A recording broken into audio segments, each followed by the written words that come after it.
6, 5, 4, 3, 2, 1. How about we do it again? 6, 7,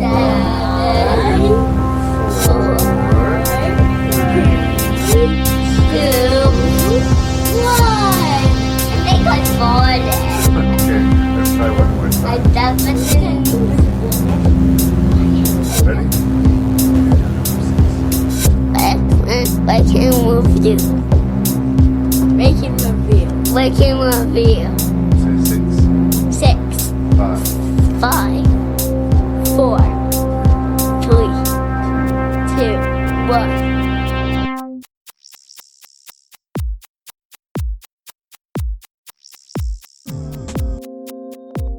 Hello and welcome to another edition of Ranking Review. I am your host and random Canadian Larry Parsons, and this episode I'm getting into the surprisingly deep subject of John Hughes. I know it's not typical of Ranking Review to be talking about, teen comedies or family comedies, but I grew up loving John Hughes movies, and as each decade passes, some of them have aged well and some of them have not. Here to talk with me about these 6 movies is Shoshana Green, sort of a voice from Christmas past. I knew her very well in my younger years, but time and geography put us in different places, and so we kind of had this little reunion here to talk about these nostalgic John Hughes features. I'm talking about 6 films written and directed by John Hughes. His influence over comedy, especially in the 80s and early 90s, just can't be overstated, and he is still, I think, one of my favorite filmmakers, even though, as we will discuss, there is some problematic stuff here. I'm guessing there'll be feedback to this episode, so you can send that to ranknreview@gmail.com. That's ranknreview@gmail.com. The website is Ranknreview.ca, and as always, you should go into the podcast expecting there to be coarse language, usually from me, and spoilers for the 6 films being ranked. Thank you so much for listening. Please do tell a friend about Rank and Review. We drop every other Wednesday.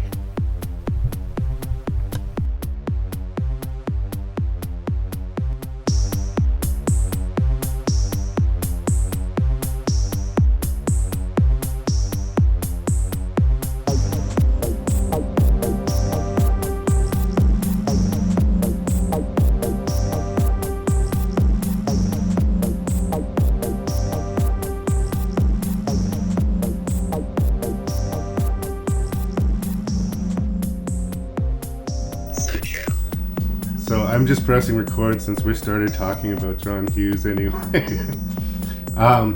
We've already talked about 2 of the movies, and now let's do the introduction. Okay. Shoshana Green, I think you were like, well, can I call you that? Is that legit? Okay. I thought you were the perfect person to talk about John Hughes movies with me, because you, like I, have loved the movies your entire life. And probably like me, your relationship with them has changed somewhat, right? In some ways, yes.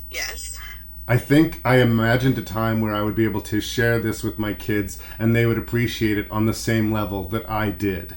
And sadly, I don't know that day has ever fully come. In a weird way, the most connection my children feel to a John Hughes property is Home Alone. Yeah, that's the only one I've shown my son so far, and that is going to be the one that is with him through life, I think. But he enjoyed Ferris Bueller, and he's quoted Ferris Bueller to me, Owen, a few times. But it's not like this important piece of like his childhood. And to me, John Hughes was a hugely important piece of my childhood.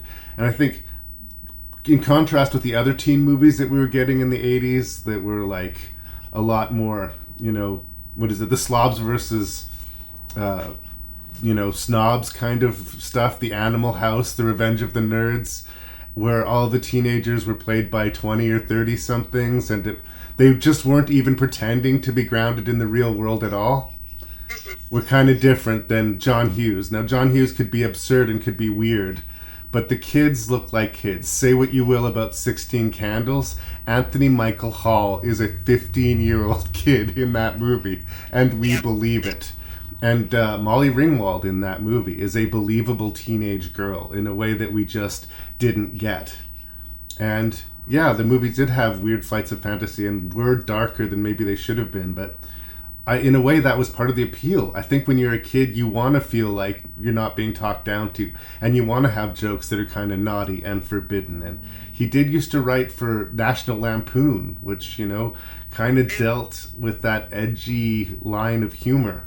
And maybe it doesn't fit comfortably in a teenage movie. It definitely probably wouldn't survive this generation, but for when and where it was, the 1980s and the early 90s for John Hughes, especially those teen comedies, it's a real sweet spot for me. And I think you and I, at a young age, kind of bonded over that. Agreed. And have you noticed all of the references appearing now in pop culture? Like, you probably haven't watched the Mindy Kaling produced Never Have I Ever. Afraid not. There are several, like, without actually saying, this is Ferris Bueller's Day Off, this is 16 Candles, there are several, like, homages throughout the 3 seasons.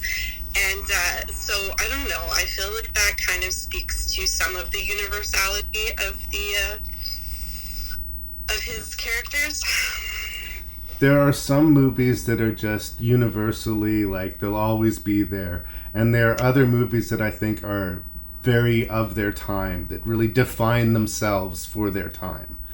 And unfortunately, I think The Breakfast Club and 16 Candles are kind of the latter. They maybe don't have the legs of The Wizard of Oz or anything like this. Oh, God. You know, the midgets were apparently, like, horrible, right? Like, the little people in The Wizard of Oz, like, harassed the hell out of Judy Garland. Huh. Well, there's darkness behind every, I guess, behind-the-scenes story. I heard that the dust that they got dripped on when they were going through the poppy field were flakes of asbestos. Yeah. Good times. Good times. And, you know, there's probably grim behind-the-scenes stories to John Hughes, too. Apparently, he and John Belushi, for instance, didn't get along. Shocker. Yeah, I feel like the Belushis have a legacy of not getting along with people. Maybe that's just... Where was John Candy? Like, tell me that Curly Sue wouldn't have been a completely different experience if it was John Candy. I think John Candy wouldn't have been as believable as the romantic lead, unfortunately. Right. He didn't fit that John Belushi type. He was barely believable. So we are talking about this episode. We're going to talk about 6 of the 8 movies that John Hughes personally directed. The 2 that we're not going to be talking about would be Weird Science and She's Having a Baby. I can give you this opportunity now. Is there anything that you had like to say about those 2 movies, or are you upset that they weren't included on your list? Or no, I think you know that, like, the ones that I'm more into are the ones that he wrote and produced. Like, I mean, Some Kind of Wonderful, that is like My Teenage Heart, and Pretty in Pink. Pretty in Pink I saw a little bit later in life. Like 16 Candles, Breakfast Club, Some Kind of Wonderful I saw pretty much as soon as they were available out on a movie network, not in the theater, but like I saw them at the time. Weird Science I didn't see till I was like 20. She's Having a Baby I also saw right away, and I just remember thinking, like, this isn't funny. You're not funny. You're not funny. I just was like, this isn't, like, I don't know if I realized it was part of his oeuvre, but, like, I knew that there was something about it that, like, was kind of missing for me, so I was not sad that it was not on the list. Well, I have good things to say about both of those movies that he directed, Weird Science and She's Having a Baby, but I will agree that they are outliers. I think that these 6 kind of, you can see the connective vibe and tissue of, like, the John Hughes vibe. One thing I will say is, like, which came first, She's Having a Baby or Planes, Trains? Planes, Trains, and Automobiles was first, but they were basically produced almost simultaneously. Because you can feel where he's going with the more, like, kind of grown-up character vibe. Like, you can see how Planes, Trains could lead to the more sort of serious, she's having a baby. But all I really remember about that is, like, the tiny panties and the big panties. And then just, like, feeling like nobody was happy about having a baby. Yeah. Well, and I think in that movie and in Weird Science, he tried to do more bizarre, sort of comedic, dreamlike moments, and the balance was a little bit off for those movies. All of the movies, as we'll discuss, have moments where they completely break reality. But Weird Science kind of lived there. And she's having a baby. Those flights of fantasy actually distracted from the fairly serious tone that we were otherwise getting. So they weren't as, they didn't quite fit in as nicely. Whereas, when Ferris Bueller, when all of a sudden he's leading the parade and singing the Beatles tune and everybody's doing a choreographed dance number, you just take it right on the chin. Yeah. So, this is what happens in life. And yeah, you're mentioning some of the other ones that he wrote. I also have always had a soft spot for The Great Outdoors. Oh, yeah. I showed that one to my kids, and Tristan wants a movie just about the raccoons from The Great Outdoors. He thinks the raccoons are like the bee's knees. So. I kind of do too. I kind of feel that, Tristan. Well, I really, it's John Candy's the hero, and Dan Aykroyd is the jerk, right? That's right. Dan Aykroyd is really good in that role. Yeah. Just that douchey role is, like, I think kind of the Aykroyd sweet spot. Yeah. Yeah. Yeah, there's a lot on the plate, but yeah, I would say I wish Some Kind of Wonderful was canon, and I would like to watch it again, but it's been a while, and I don't know how it would go these days. I also think that someone needs to put a missing person report out on, is it Mary Stuart Masterson? Yes. She did a lot for a while, and I don't think I've looked her up on IMDb recently, but I saw her when the boys were young playing Cinderella on Blue's Clues, and my heart just sank to my feet because she's an amazing actress. And as much as Blue's Clues was just a fantastic show, I felt like she deserved better than that. Agreed. Well, I mean, yeah, what are you going to do?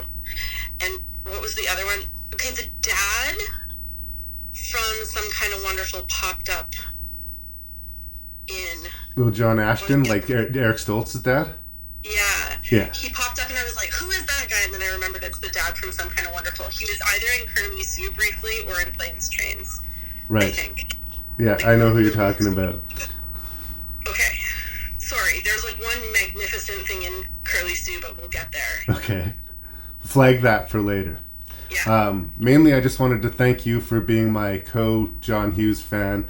And although we're going to acknowledge that there's some issues here, I think we're agreed this is going to be a big old love fest that we're about to get into. So Absolutely. Let's get into it. Unless there's anything else you wanted to say by way of introduction. No. All right. I gotta get out of here before anything else terrible happens. She's stuck between a half-wit Very hot! and a heartbreaker. I want a serious girlfriend, somebody I can love, that's gonna love me back. Pretty intense, huh? Over. Everyone she knows is either on her case You know you're the one I want to bug, huh? or out of their tree. Bonsai! It only happens once in a lifetime, This has got to be a joke. and once is enough. Happy birthday, Samantha. This is getting good. 16 Candles. All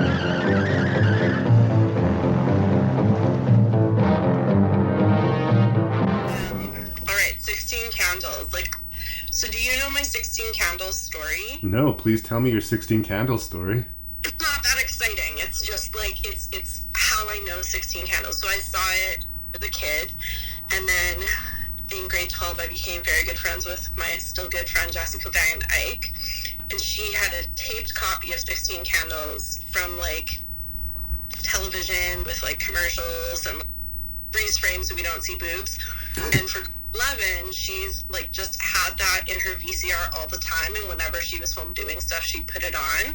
Then it made its way to my VCR in grade 12. So I spent grade 12 just watching 16 Candles on loop as I was doing like sewing projects and homework and whatever. So I kind of have it memorized. So I knew what I was getting into when I went back to it. I think there was one new thing for me this time, and it was in the scene where, well, that's a little bit later in the movie, so do you want like a first impressions of 16 Candles, like first old person impressions? All right, your retro view of 16 Candles, where did it leave you? Even the unwatchable parts that I knew were coming were still really hard to watch, like the stuff with the Chinese exchange student, the stuff with like the handsy grandmother. Yeah. But I kind of think that like they're in different categories, because that handsy grandmother, like that, I mean, that's never been my experience, but I feel like that is like the feeling of being a teenage girl 90% of the time, is that like cringing, someone is doing something wrong and you can't speak up about it, is a very like accurate experience, like part of the teenage girl experience. And I don't know, the one thing I know about Long Duck Dong this time is that like, yeah, it's a terribly written character. I do think we're like, all of the people who say really racist things except Molly Ringwald, we're supposed to kind of hate. But I just noticed, like, he's such a dog. Well, Like, he gets it, and he like gets them, and he's like really into it. And Ken Watanabe is the actor who plays Long Duck Dong in this, and he talked on the documentary on the anniversary edition of it, and he's not ashamed of it. He's not like he got an acting gig and he did what he could with it. And in a weird way, that character is one of the most positive characters in the movie, in that all he wants to do is have a good time and make connections with people, and he is very successful at all of it. And the pointed racist lines, I think, are right. They're meant more as a slap to the people who are saying them. agreed. If I could remove one thing out of this, it would be the fucking gong. Every time he enters the room or is mentioned, that gong sounds, and it others him. It makes him not real. It makes him this cartoon, one of the flights of fancy of John Hughes instead of a real character. And no, you can't take him seriously and not be a little bit offended by it. But I don't think that it was a character written with hate in it. I think it was an accurate reflection of where the culture was at the time. And if you can't sit with it, that's fine. But it's going to hurt your enjoyment of this movie. No, you're right. The gong is definitely like the worst part. That dislikable little brother and his terrible clean, boil the sheets and mattresses line.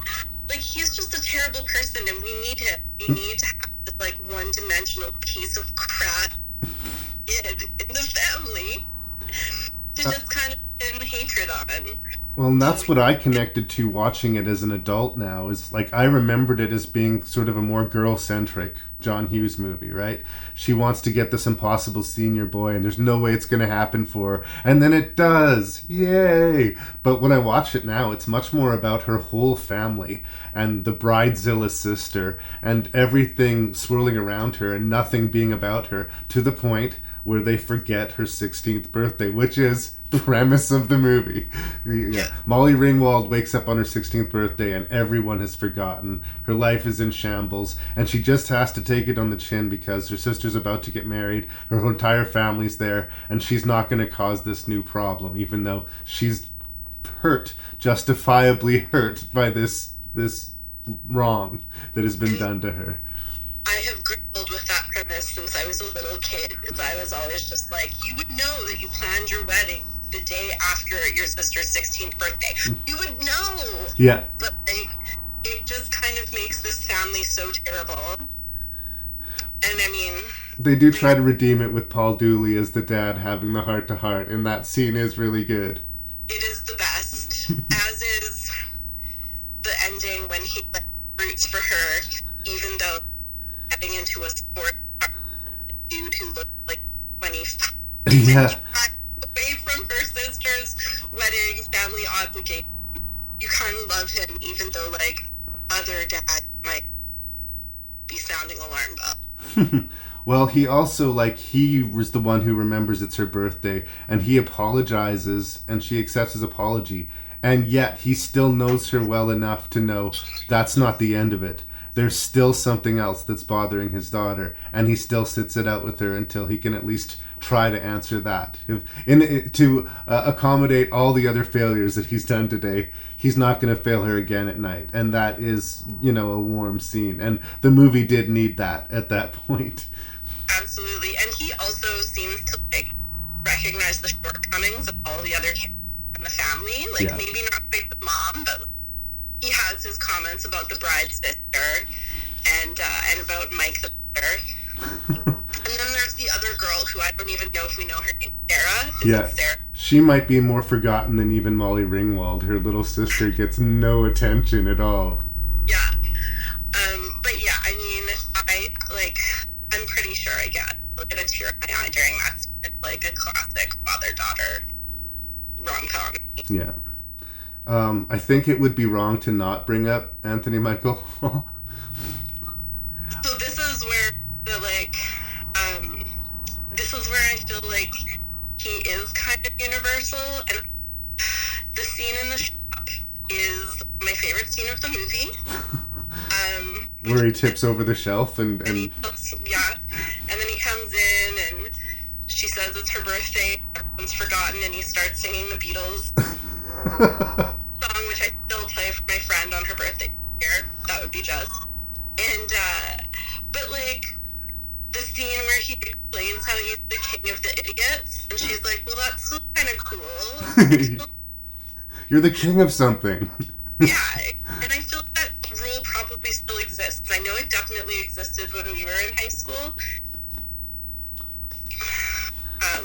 Yeah, well, it was a different time for sure. Like, I might have been chastised for liking Pretty in Pink and Some Kind of Wonderful in high school, but I don't think that would be the case necessarily today.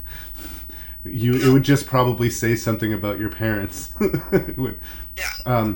I think specifically about Anthony Michael Hall is just how he is the very nerve of awkwardness of being a teenage boy who wants everything but knows how to get nothing. And even when he's being earnest and sweet, he'll still step on a rake and make like a terrible like joke or like try to move in for that kiss. It's just, no, that's not what we're doing here, dude. You've just undone a lot of goodwill with that stupidity. And you could almost hate him for it, but it is recognizable. Like, I'd like to say that I was never that hardcore, like, lost in my own geekery or whatever, but, like, I recognize it. And it might make me wince, and it might bring up some uncomfortable memories, but it is, again, authentic.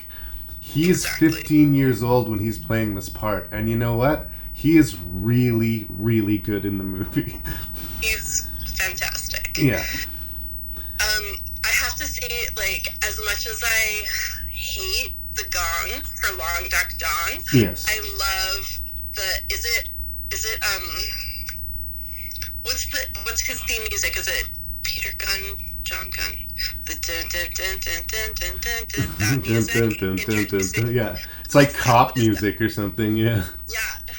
Anyway, I love that as his theme music, and it's one of those, like, sort of flights of fancy, as you've spoken of the John Hughes, but it's fantastic to me, and his hair is so wonderful.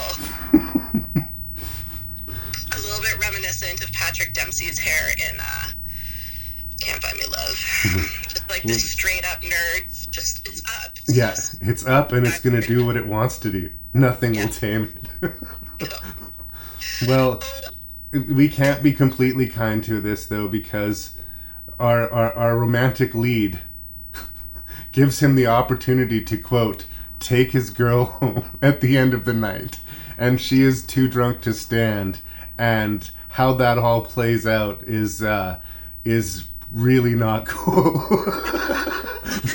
This is like a problematic scene for me, and I was like alluding to it earlier, but the scene where, like, at the end of the party, after Jake kicks everybody out, he finds Anthony Michael Hall trapped under the glass coffee table. And then they're in the kitchen. Anthony Michael Hall's making them some sort of sophisticated drink. Yeah, and he's real smooth about it. And he's so smooth, and he's so, like he's so in himself and in charge of the conversation, and it's really great until the heartthrob of all heartthrobs. I mean, nobody was hotter to me when I was a young teen or tween than Jake Ryan. Says, I got Caroline upstairs, I could violate her 10 different ways if I wanted to. But he's a good guy, because he doesn't? That seems to be, like, and I mean, honestly, I don't think that's way off for a description of a teenage boy. Like, I don't think that's way out there. I feel like that is lived experience, but it's this terrible scene, because on the one level they're connecting, the cool guy and the geek is like speaking these truths about women and life, and then you know, just throw in some rape. Yeah. And it's so easy for him, right? This girl threw himself at him, and if it wasn't her, it would be someone else. In fact, the next one's going to be Molly Ringwald. I never really connected to that character because I was never a teenage girl. Maybe I was missing some of the key factors of that. But I'm still uncomfortable with, like, even they try to sweeten the after. Like, she wakes up the next morning, she's hanging out with this guy she would never, ever lower herself to speak to. And she senses like something happened between them, but she doesn't remember it. And they try to play it off as cute and sweet and maybe the beginning of a relationship. And no. Very date rapey. Yeah. Yeah. And I mean, so the clean clothes shave song moment when they're in the aftermath, and she says, "You know what I like best," and he says, "My clean clothes shave," and then there's that little barbershop quartet in the background. I love that. And then, like, no, it was waking up in your arms, and I'm like,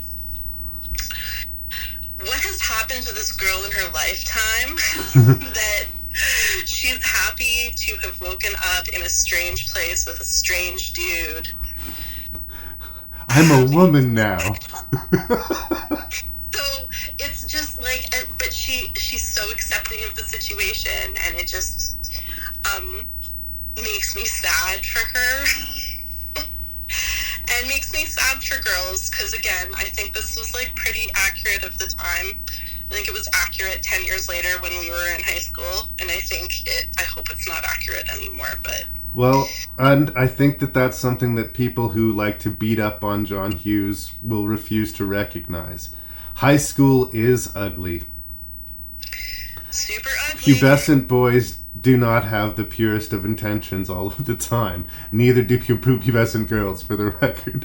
But terrible situations do present themselves. And to acknowledge them, I think, is maybe necessary and bold, but I think you need to take them a little bit more seriously.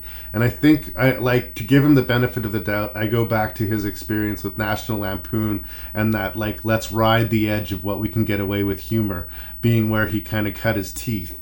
And that type of humor, as much as it has its place, maybe doesn't fit as comfortably in this movie as, you know, it seemed at the time. I also think that he grows on this topic, and we can maybe discuss that when we get to Uncle Buck. Right. Okay. But, like, I see changes in how he handles his male characters and his female characters over the course of the movies. And, I mean, that's the thing, is I think, like, people who hate 16 Candles sort of latch on to the gong, latch on to the rape jokes, and don't really appreciate, like... There's heart in the movie. Well, it's not just that, but it's, like, it's so accurate. Like, that grandpa, the grandpa who the Chinese exchange student is staying with, is horrible. Like, he's so well-intentioned and so terrible, and that is, like, it's there. Yeah. It's, you know, we're not supposed to love that character. So I think, like, for what seems on the surface like a pretty two-dimensional slapstick stupid teen comedy, there's depth, and I feel like people would just tear me apart for saying this, but I think you understand. Like, I think there's some depth there. Yeah. And I think it'll be harder with each generation that goes by, the more detached we get from the 80s and what that really was.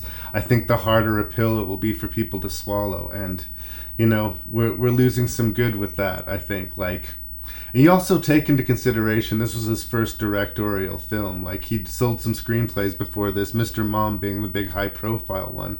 But this was his first sort of at-bat as a director, and it way overperformed. It put him in a position where it's like, your next project is greenlit, basically whatever you want to do. And that's where, you know, The Breakfast Club came in, and that's where, you know, I think he tried to take teenage life seriously in a way that the rest of the 80s kind of weren't. I guess Fast Times at Ridgemont High and Say Anything sort of started and ended the decade in that way. But during the height of the 80s, it was all John Hughes.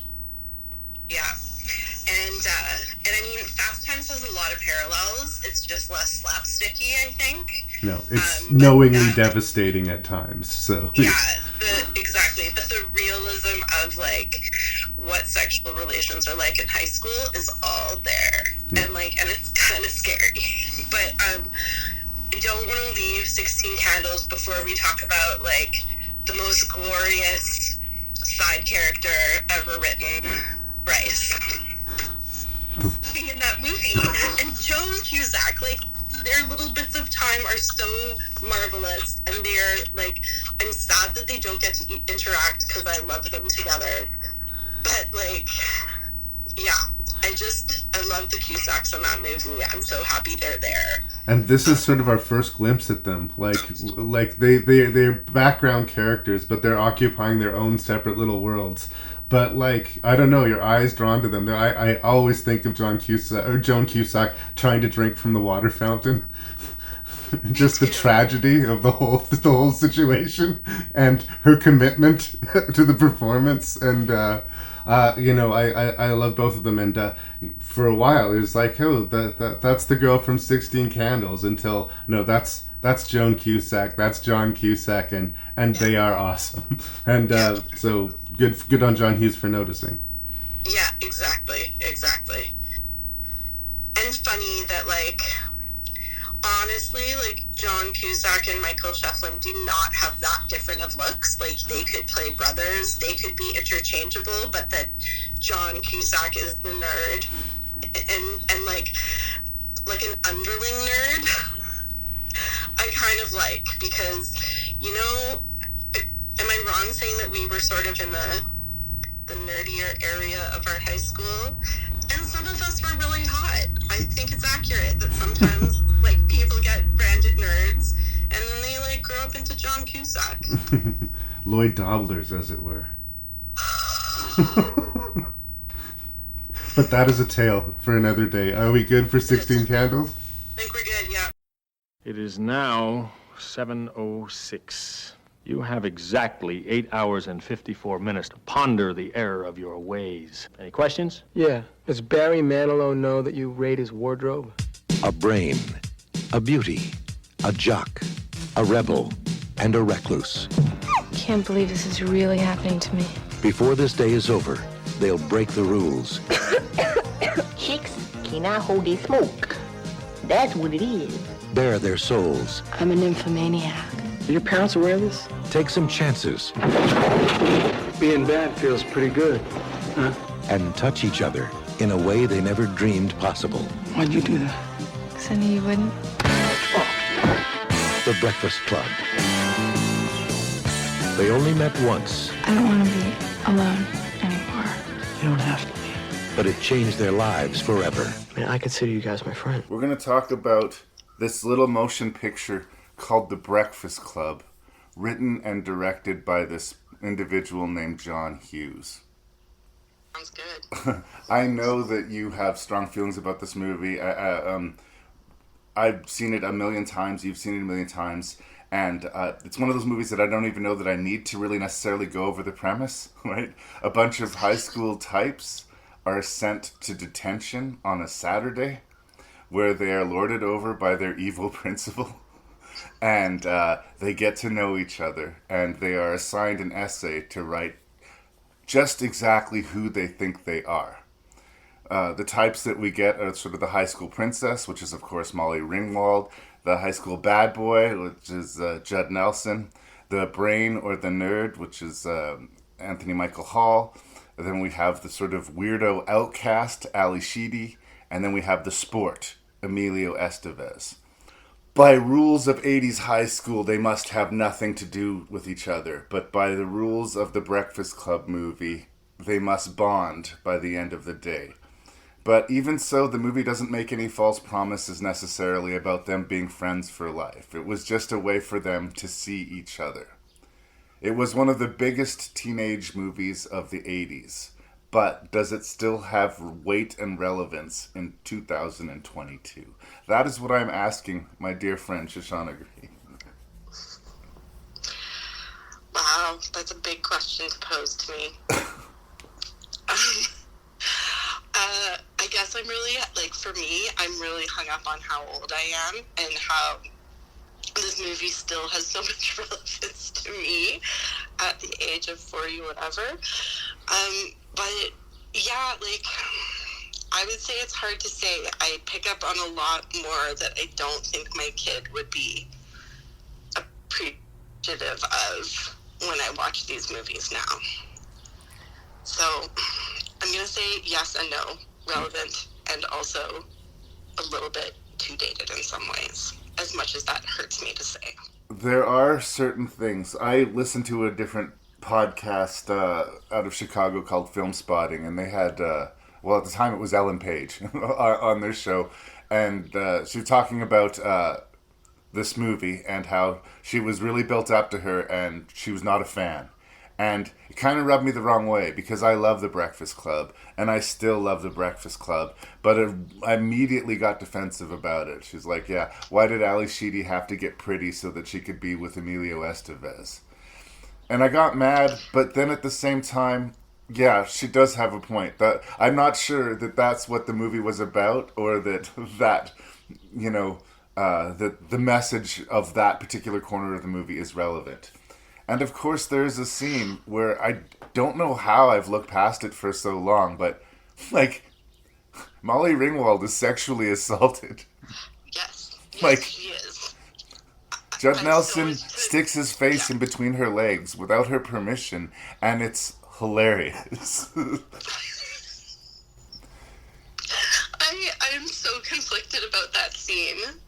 Like, so conflicted. And, yeah, like, it is still kind of hilarious. And it's one of the things that dates it, though, right?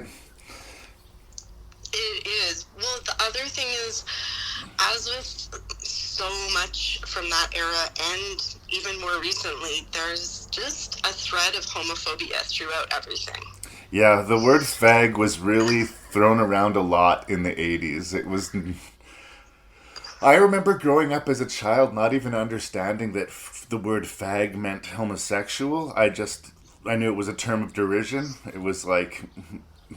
that's what you were called if you weren't doing good enough at sports or something. But, like... yeah, it's definitely here throughout the movie. Gay is negative. Gay is weak. Gay is bad. And it's not even in the forefront. It's just in the language of the kids. And is that problematic? Yes. Is it authentic to the time the movie was made? Yes. Like, I can't defend it, but like, go back to the movies of the 50s and 60s and watch how women are treated on screen. And not in a way that they're drawing attention to it or making a statement about it, you know? They are ruled and they are second-class citizens and they feel lucky to be so. So I feel like some part of it we have to like measure the fact that as much as it's hard for us to believe, this movie's 35 years old, like, and it's starting to show its age. But I do think the message of the movie and the heart of the movie is in its right place. But there was a time where I thought that The Breakfast Club was immortal and that it would be shown in high schools forever as like just a way to keep the peace, to tell people that everybody's got their own problems, and as different or better as you may think you are from anyone else, everyone's locked in their own little place. And that point of the movie is what is timeless. Everything else about the movie is kind of not timeless, and then it sort of becomes, when did you see it, and how attached to the 80s are you? I just like that you said shown in high schools, because did you ever take psychology in our high school? I did. Are you allowed to like name names of people? I don't know. Should we say Pam Beatty's name? I don't know. Yes. Did she show you The Breakfast Club? I'm pretty sure I saw it in school. I honestly can't remember if it was her class or not, but I do seem to think that we did watch The Breakfast Club at one point in class. We absolutely did, and she went from being like one of my favorite teachers to immortal in my in my mind for showing this. And like, I also like, I don't really think I got what was going on until she showed it to us in that class. Like, for me, it was like, I saw this movie way too young. I think you are like also from a family that had Super Channel. Yeah. Did you? Okay, so you would see like the same movies over and over for months, right? And they'd start playing about like 9 months to a year after they were done in the theater. Yeah, and they just cycled them through. I started watching this movie when I was 9, probably, which is pretty young, I think. I haven't shown it to my 10-year-old yet. And so I don't know, Pam Beatty brought to my attention that there was like serious stuff going on here. That it wasn't just like a cool dance scene and some like funny hairdos. Or overly preachy. Yeah. I mean, there is a scene where they all smoke weed and they bare their souls to each other. And as much as it is a bunch of exposition dump at the late act of the movie to make them sort of bond with each other, it feels very genuine. This is how young I was when I saw The Breakfast Club for the first time. I didn't understand the whole weed thing. Oh, me neither. Like, I didn't get that they got high or that it was illegal or that, like, when he hid the weed in the guy's underwear, like, like, that went right over my head. Funny thing happened, the same thing happened with Poltergeist when I was a kid. There's a scene in Poltergeist where the mom and dad are smoking weed after the kids go to bed. And it went right over my head when I was little, but watching it again now, it's quite funny. Oh, don't even get me started with what I thought was happening in Dirty Dancing. I did not understand that Penny was pregnant. But, yeah, like, so many things. Like, I also did not notice all, like, the 100 tampons come out of Ali Sheedy's purse and she dumps it out. Yep. Or, what was the other thing? Oh, like, I didn't understand Brian and the gun. Like, even though they say the words, so much of it was lost on me. It was like... Oh, you like literally couldn't understand what he was saying? Yeah, I didn't understand what the movie was about. Like, I just remember snippets from this young age, and I do not remember a time before I had seen The Breakfast Club. Like, it's been part of my existence for so long.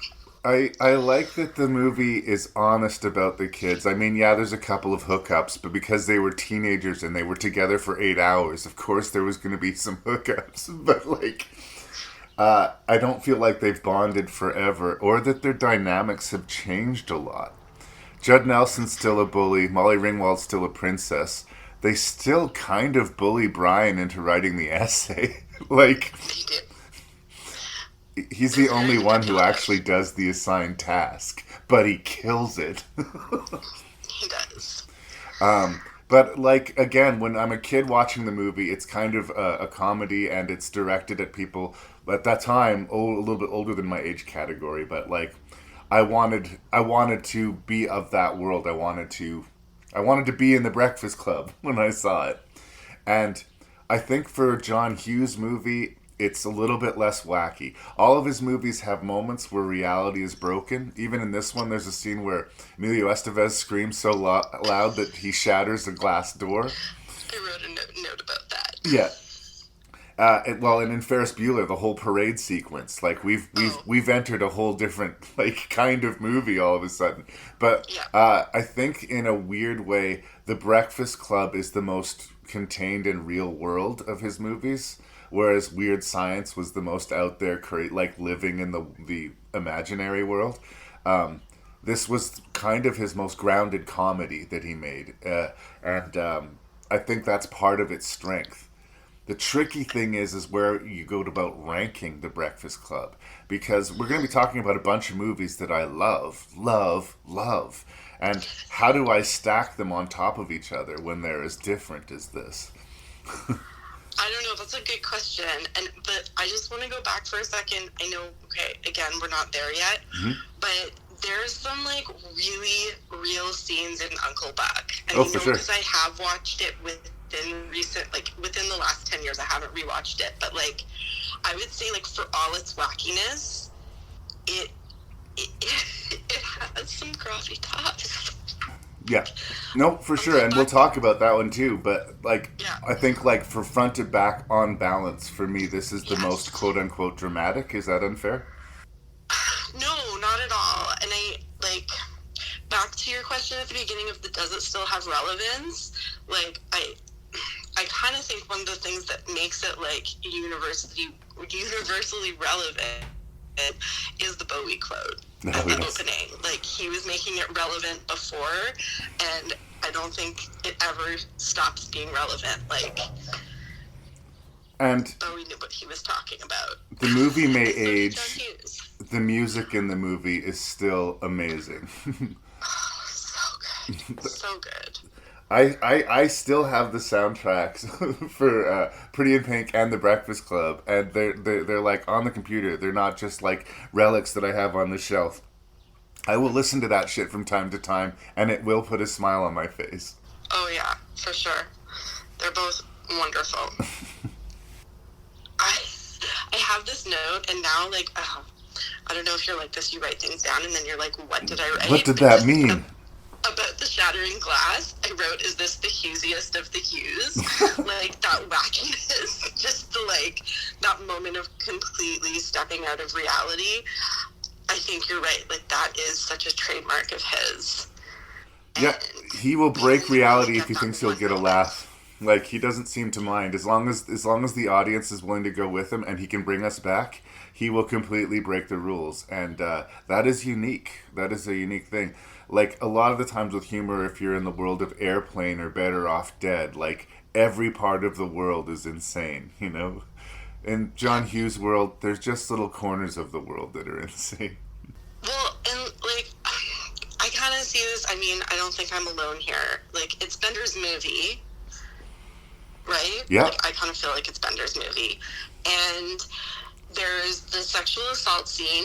There's also a scene when they close the door to the library where he suggests gang rape, right? He's like, "What say we all get the prom queen pregnant?" Yeah.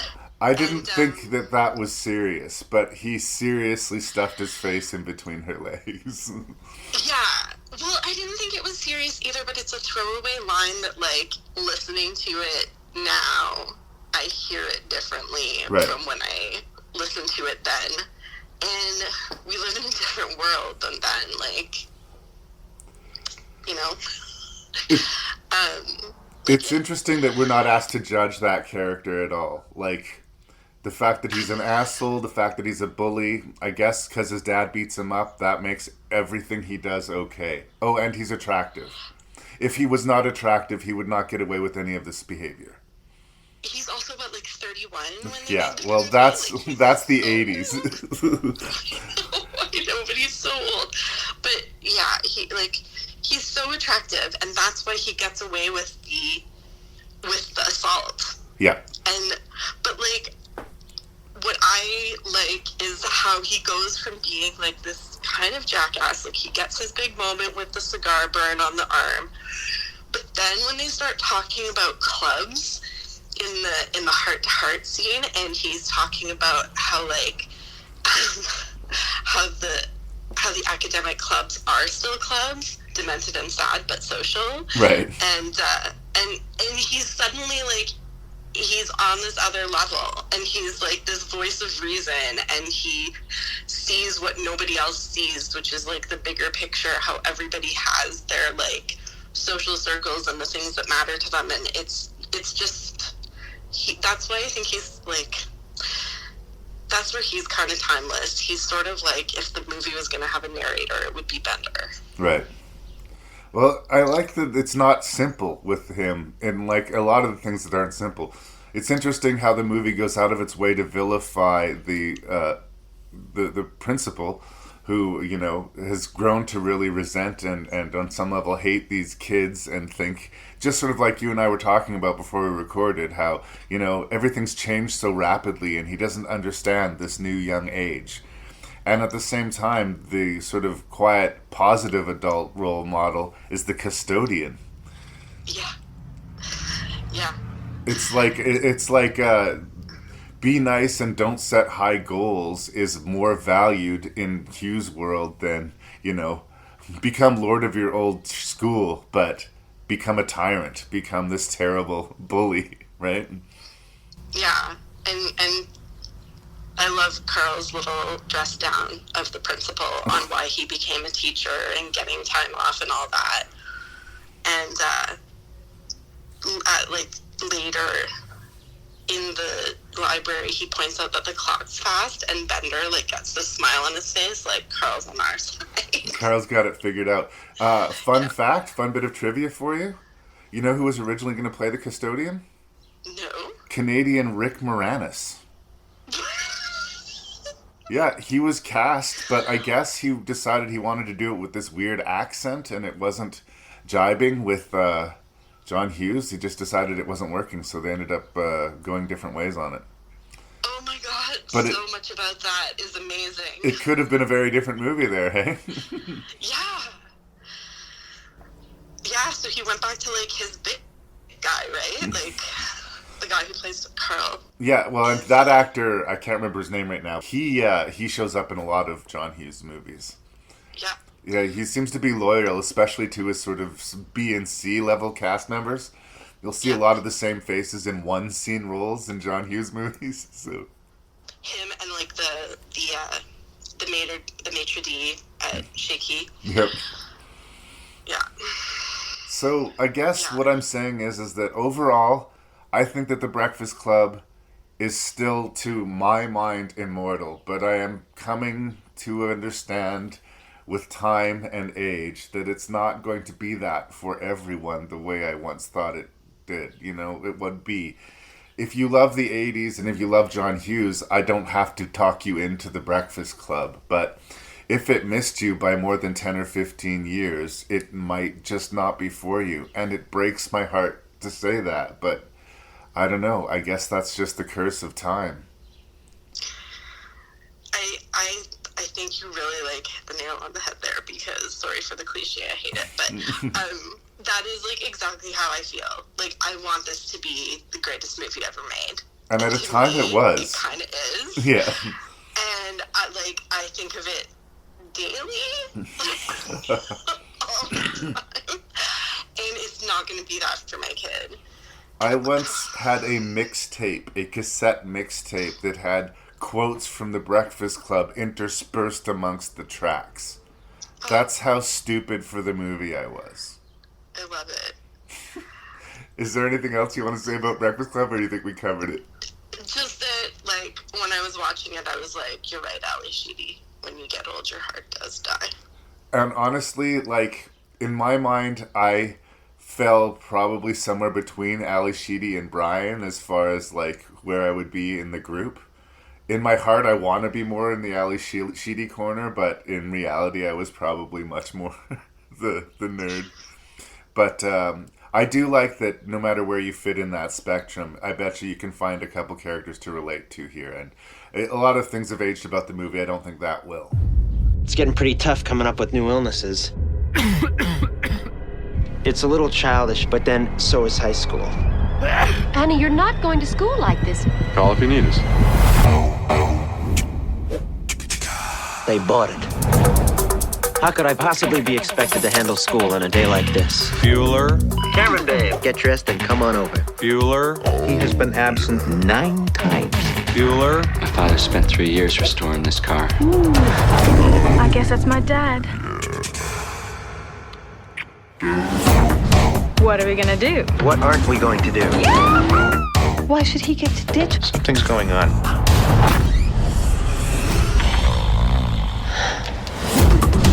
Say, Ferris? Bueller. I hate him. Hey!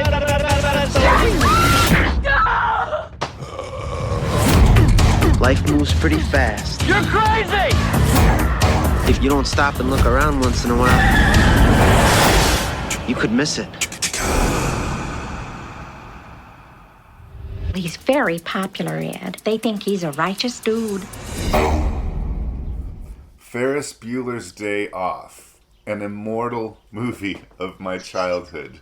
If I had nothing to do, there was a couple of VHS tapes in my house that I would just put on, and that's what I would do. One of them had the Star Wars trilogy, one of them had a couple of Star Trek movies, and one of them had a bunch of recorded episodes of Alf. And that's right, I said it, Alf, and Ferris Bueller's Day Off, and I watched the shit out of it. Again, with the whole how do we assess John Hughes in the new age, there is a sort of new layer of paint that's been put on Ferris Bueller's Day Off now that it's getting long in the tooth. That Ferris Bueller is not this role model nice guy, that he is in fact a manipulative sociopath. And that maybe he's not, the best thing to happen to everyone's life. Like, is he your best friend or is he your worst enemy? He certainly doesn't take no for an answer, and he certainly gets his way by sheer force of will. But he's played by Matthew Broderick, and he's got this really nice, fun, bouncy energy to him. And as much as I can understand this sort of retooling of, this view of Ferris, I can't fully bring myself to making Ferris a villain. There's 2 scenes in the movie that very definitely, I think, salvage his personality, and we can talk about that when they get there. But do those 2 scenes justify the rest of the movie?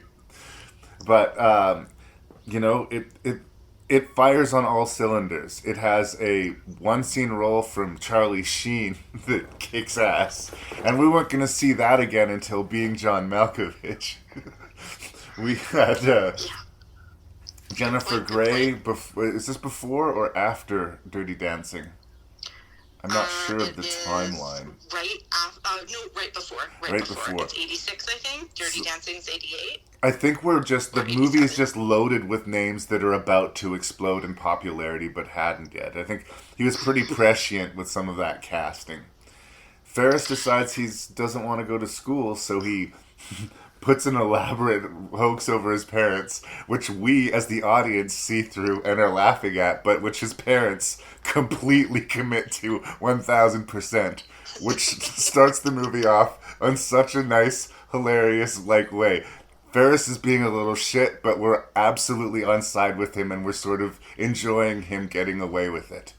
And that's the vibe that the movie asks you to follow, Cheer for Ferris. Don't fight this movie. And if you don't fight this movie, you're going to have a whole lot of fun, I think. So he gets his buddy Cameron. He gets his girlfriend out of school by faking her grandmother's death.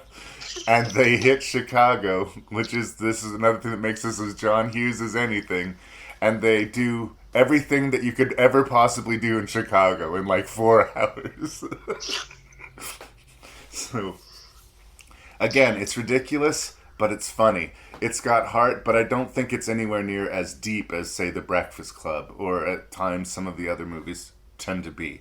But where it may not be deep, it is hilarious and full of energy. So I will never say a bad thing about Ferris Bueller's Day Off, sociopath or no. I'm going to have to say, I know we should shouldn't throw around the term genius lightly, but I think you and I have both, like, at different times talked about John Hughes as perhaps having been a genius. And something that, like, as a parent of an adolescent, I see a lot is, like, people talking about the prefrontal cortex development. And I almost feel like he's not a sociopath. He does not have a completely formed brain. Like, he is the epitome of childhood moving into adulthood.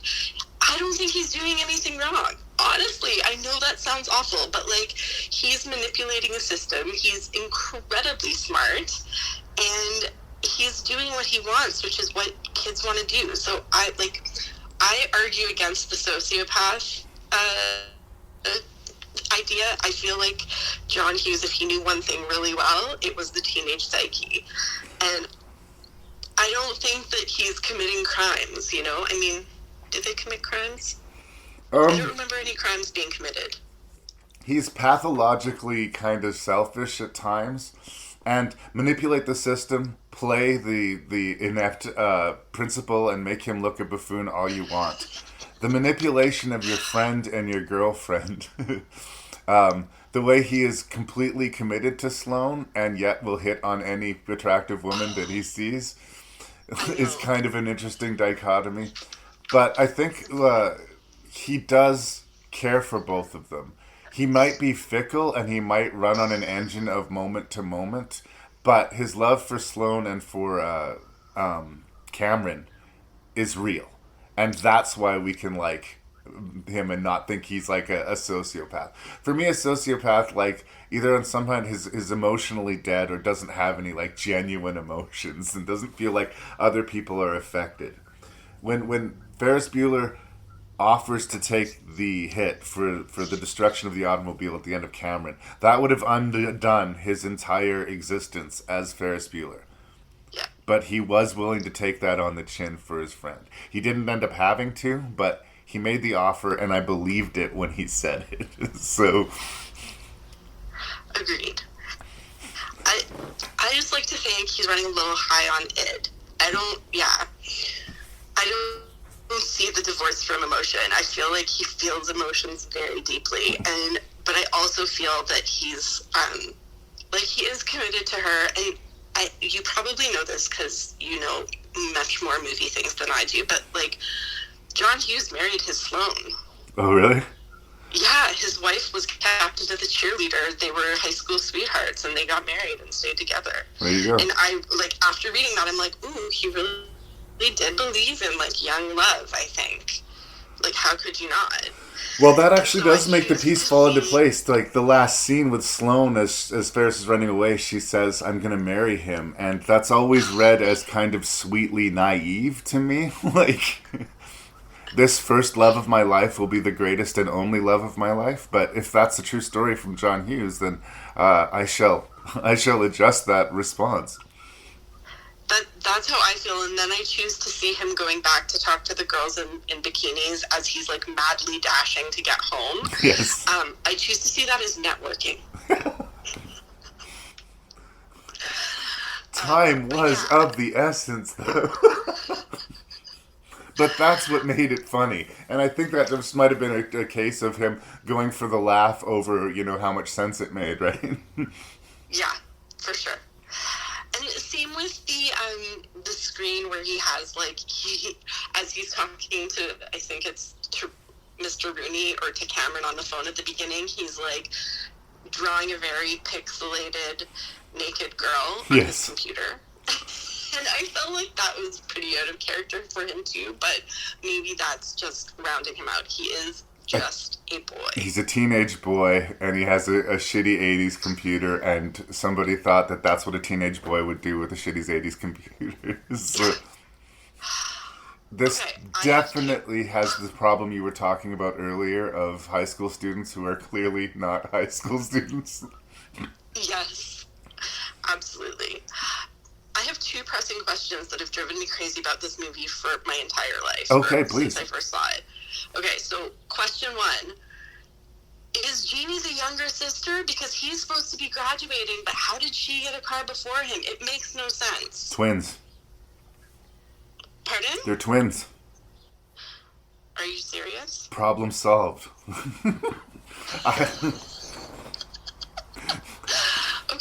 Okay. That makes their dating each other in real life a little bit grosser. That they played twins. If they were twins, it would be a lot grosser. Okay, they're twins. And then the other thing is the timeline of the whole, like, Cameron, did you see me change out of my clothes by the jacuzzi? I thought you were catatonic. Right. Like, I've never understood the scene. That is some stranger's hot tub, right? That's not any of their houses. Yeah, I'm not clear on the location at all. And, like, did she change? Like, she's wearing her underwear in the hot tub, and he's not catatonic by the end. Continuity errors drive me crazy, and there's a few in this movie. So that's just, it's not so much that I think you can answer it as that I need to point out this horrific continuity error that drives me crazy. Yeah, again, I guess there was no content. I didn't get hung up on the continuity, but I did wonder if, like, was she changing in front of him as a test to see if he was legitimately out of it, or like that just seemed like a weird move for Sloane. Yes, indeed. Sarah, what's the name of the actress? Oh, it's gonna bug me now. Who plays Sloane? Mia Sara? Mia Sara. So, true story. I'm sitting on the back porch of a house on University Drive in Saskatoon, Saskatchewan, in the late 1900s. And walking down the back alley behind the house is Mia Sara and an elephant. I knew you were going to say an elephant because a mutual friend of ours, Zane Jansen, worked on that film. There you go. But at the time, I had no idea that this incredible elephant movie was being shot in Saskatoon. And I honestly had this moment where, like, is this what going crazy feels like? Because that's Mia Sara. Like, that is Ferris Bueller's girlfriend. And that's a fucking elephant. What is happening? And they're useless, I think. I know that doesn't have a lot to do with Ferris Bueller's Day Off, but I couldn't find another way to tell that story. So no, it's a great story. That's a true thing that happened to me. Jeffrey Jones. Yeah, I don't know what to do about that. He is a hilarious comic actor, and he is a pedophile. Yeah. And that's a hard thing to reconcile. Because I spent a lot of my life thinking that dude was fucking hilarious, and I guess the subsequent facts don't make his performances not funny, but it does make it harder for me to laugh at. The good news is that he is such a foil to Ferris and his sister in this movie that he spends most of the movie getting humiliated and beaten up. So it's got like, it's like the same sort of benefit that a lot of the evil Kevin Spacey roles have. So now when you watch Seven with Kevin Spacey, it works even better because we hate Kevin Spacey. Yeah, that's how I felt when Jeannie threw the wallet into the backyard at the end. I was like, yes, yeah, eat the principal, evil dog. But that is unfortunate, and we're bumping into it more and more these days with, like, I cannot endorse his behavior, but, like, until I knew that about him, I was such a fan of Jeffrey Jones. It's really, really difficult for me. Agreed. Like, I can't stand here and say that was a terrible performance, or that I didn't get a lot of pleasure out of that performance, or think that he was hilarious for a lot of years. The whole end credits scenes of this movie, running over the credits, is basically the principal slowly hitting his rock bottom. And it is so fucking hilarious. Like, I hate that this has been tarnished by realities. Like, Ferris Bueller needs to exist in this fun, escapist fantasy way where the real world can't let any light get into it. And unfortunately, that is something that does distract from Ferris Bueller these days. It's true, as does, like, the Charlie Sheen reality. Again, Charlie Sheen's in it for, like, 2 scenes, and he's playing a guy who's arrested for drugs. Like, but he is so hot. Yeah. Like, I'm sorry, no part of me does not find Charlie Sheen hot in that scene. It's been over 30 years. That's fascinating to hear. I found him hot in that scene. In that scene, okay. Not generally Charlie Sheen is hot, but in Ferris Bueller, Charlie Sheen's hot. In that scene and in Lucas. Okay, I will accept that. I always am bewildered at some of the, quote, Hollywood people that are considered hot. Like, Charlie Sheen's always been one of them to me, but I'm not his target audience, so hopefully he won't take that personally. It's like, there's something about every part of him in that scene, like, they knew what they were doing. They made him so hot. And then, sorry, I got distracted because my little one came in. Preschooler was screaming just now for my husband. But yeah, the scene with him and Jeannie is like, I mean, that's kind of every dorky high school girl's dream, right? And Jeannie got her win. I know he's been arrested for drugs, and he offers to put his thumb up his ass. Yes. All of his answers are perfect. So odd. And then, like, another thing that I love that John Hughes does is, like, when he writes little songs into the background, the Shoshana Green song that he puts in there. Oh, it's just beautiful. Or when Cameron was in Egypt land. Yes, and people do that. You never see that in movies, but that is the kind of weird idiosyncratic thing that people really do. It is. It is. And just like that end scene with Cameron, like, Cameron doesn't get a lot in this movie, I don't think, but the scene where he says he's going to take the heat, I was like, I think I was bawling when I watched it this time, because it is going to be so much heat, and, like, again, I feel like this is where there is a little more depth to this movie. Like, John knows what it's like to be ignored, and that's another theme, right? Like, that's the Ali Sheedy character again. They ignore me. But Alan Ruck brings the pain in that scene, and that's what really makes it work. And it almost seems out of tune with the rest of the movie. Not in a bad way necessarily, but we have not gone this seriously dramatic or anywhere close to it until that scene happens, which gives it more impact. Just something that occurred to me the first time watching this. Why is his mom a caterer when she lives in a, like, $6 billion house? Everybody in John Hughes' universe lives in Chicago well beyond their means. Like, well beyond. They live in palaces, but they still work full-time jobs. So, like, I don't know how that works, but I think it's just sort of the John Hughes setting. Like, Chicago at Thanksgiving is his heaven, right? Yeah. But he also has, like, I think we can say a pretty big chip on his shoulder about, like, the Richies versus the whatever, the Skids. Like, they get called the Richies in one of the movies, I think, don't they? Like, yeah, well, there's this, like, ancient sort of comic thing, sort of snob versus slob mentality, you know? Like, the poorer, wackier, cooler, noisier people, they may be rowdy and lower form, but they got more heart and personality than those uptight, stuffy, rich people up in their mansion, right? Right. I think that's just sort of a pretty well-worn, used sort of comic treatise than it is just John Hughes, but it's definitely present.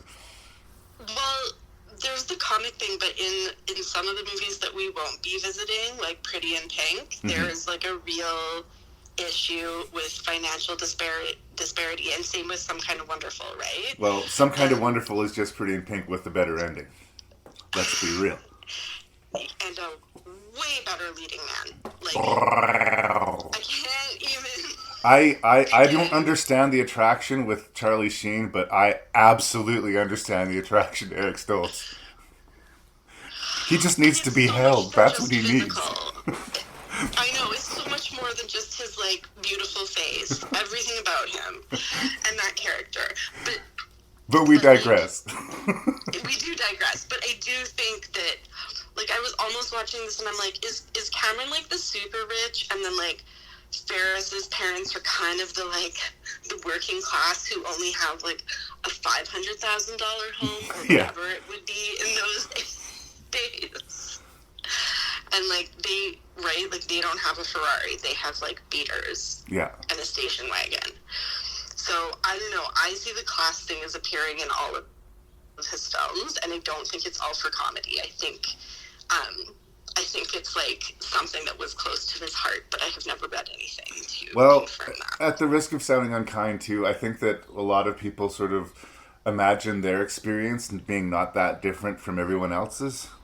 So if he grew up affluent in Chicago, and that was his experience of things, maybe that's just how he imagines most people's. I don't know. Possibly. Yeah. Possibly. But going back to Ferris Bueller's Day. Yes, of course, sorry. No. I mean, the whole episode is about John Hughes, but there are... One of the things that John Hughes is getting in trouble with, and we're going to definitely talk about it at 16 Candles, is the uncomfortable racial sort of stereotypes that go on. And as I recall, there are two people of color in the movie. And they steal the car and take it for a joyride. That is true. The weird thing is that I like those guys. They pull one over on everybody. They're like... Ferris is super condescending to him. And, gives him a $5 tip and tells him to make sure to take really good care of the car, blah, blah, blah, blah, blah. And, no, they didn't do a good job of there. But, it was one of those things where I thought the delivery of his one line, you have nothing to worry about. It was just perfect. And instead of judging those guys, I was like, fucking good for you, man. Those kids were super shitty to you. Those privileged white kids totally talked down to you. Fuck them. And you speak English exchange. So I don't think it was what was intended, but I will defend it in this movie. It is incredibly unfortunate that unless I'm forgetting something, they're like the only black faces in the movie. Whoops. They are, and I have wrestled with this with John Hughes before too, and I like to think that he was trying to show it like it was, and I don't think it's a stretch for the valets to have been Hispanic and black in Chicago in a fancy place. Yeah. Then, and because, overwhelmingly anywhere that there's a parking attendant, I don't know, it's something I still see today. If Ferris Bueller was working as a parking attendant, which he would, of course, never lower himself to do, but if he was, he would do that exact thing. He would do that too, but I was just trying to say that, we still have a division between, jobs yes. for different people's backgrounds. I'm, getting into dangerous territory here. I don't believe in racism, but no. John Hughes saw it and reported on it. I feel like I try to see it as a journalism kind of thing. And I think it's easier to make that case for Ferris than it will be moving forward. Yes. and I agree. I think those characters are we are supposed to cheer for them. Yeah. Again, I don't remember clocking it as a kid, but watching it now, I clocked it and I was on their side. So yes. It bothered me less. But it's one of those things that if you're looking for something to pick, if you wanted to make an issue out of it, I suppose you could. But it's impossible to hate Ferris Bueller's Day Off because all it really wants to do is put a smile on your face. And, Matthew Broderick just throwing exposition out to the audience, breaking that fourth wall, charmed him so completely that it wasn't until he made that terrible Godzilla movie. He got a free pass for 20 years because of Ferris Bueller's Day Off. That we just instantly liked him because it's Matthew Broderick. He played Ferris Bueller. He is Ferris Bueller. He didn't just play him. He will always be that guy, and I will always be totally smitten with Ferris Bueller at that age. I don't care how weird it sounds. I regress to being a teenager when I see that movie, and I am smitten for him. He is, he's the perfect guy, even though he is kind of a jerk. And I think that it's a really hard thing to pull off. The affable asshole thing, which, Matthew Broderick and Bill Murray and Steve Guttenberg sort of kind of perfected throughout the 80s, that thing is going away. And as much as I enjoy the affable assholes, I kind of get it. When you get down to it, Ferris Bueller is pathologically selfish. When you get down to it, Venkman from Ghostbusters is a sexist prick. When you get down to it, a lot of our wacky, rough around the edges heroes are kind of just assholes. But because they're cute and they're charming, we let it go.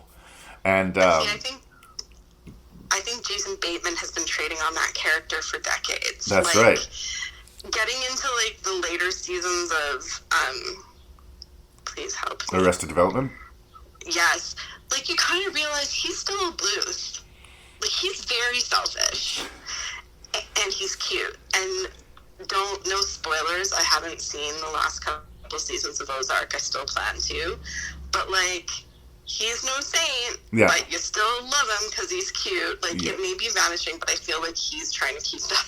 Well, and he sort of cut his teeth in the 80s too, and that was where that thing sort of came to the forefront. And they're not perfect, but they're presented as perfect. I mean, I don't know what more I can say about Ferris Bueller's Day Off. It's wall to wall funny. Everything works in it. I don't think there's anything in it that really pumps the brakes as far as dating the movie to the 80s too badly, unless you don't like the music montages, in which case the problem is you. Yes, agreed. If you need to smile, put a smile on your face. It's one of those movies that's going to do it for you. Okay, I cannot, sorry, it's really hard, with not being face-to-face to pick up cues. Nope. I just want to say that I cannot get my hands on the song Beat City, and I love that song, and it is such a good song. Well, I'll see if I can fix that for you, girl. Okay. Appreciate it. Yeah, is there anything else you want to say about Ferris? Just, I just never want to stop loving it. Yeah. I don't want to live in a world where I don't love that movie. And this movie may have the legs that Breakfast Club unfortunately doesn't. Agreed. Boom. During holiday travel, some people get delirious. Some get delayed. And some get Del Griffin. American Light and Fixture, Director of Sales, Shower Curtain Ring Division. Neil Page got all three. I was on my way home to spend a nice holiday with my family. Instead, I'm in a motel bed with a stranger. So instead of Thanksgiving with his family, he's spending 3 days with the turkey. John Candy's statement is, I can't believe that I'm now older than John Candy ever lived to be. Well, I do think that John Candy's relationship with John Hughes was an important one. He would show up in cameos in some of his other movies, free of charge. Shows up in Career Opportunities, shows up in Home Alone. He has little roles that he'll pop up in, and they love to improvise together. I think they were great creative sort of colleagues. And I do think that the death of John Candy had a significant impact on John Hughes, the man. I think a lot of scripts that he was working on that he had John Candy involved in, or he just abandoned rather than even pretending that he could recast them. And he reinvested in sort of the Curly Sue end of the arena, the Macaulay Culkin end of the arena, where all of his scripts centered around cute little precocious kids, and they became much more built on how saleable they were as opposed to his, John Hughes fingerprints being on it. Yeah. And they'd been aware of each other, they'd known each other. John Candy was in Vacation, but it was Planes, Trains, and Automobiles where the relationship crystallized, and it was the perfect role for John Candy. I can't imagine who else you could get to do it that would maintain the heart. But it was this perfect cast. Steve Martin's the uptight businessman, and John Candy's the laid-back shower curtain ring salesman, and they're on this quest to get to Chicago, and it becomes this epic, hellscape journey where everything that can go wrong does go wrong. They lose their money, they're repeatedly derailed by weather and equipment failure, and they can't escape not even only the situation but each other.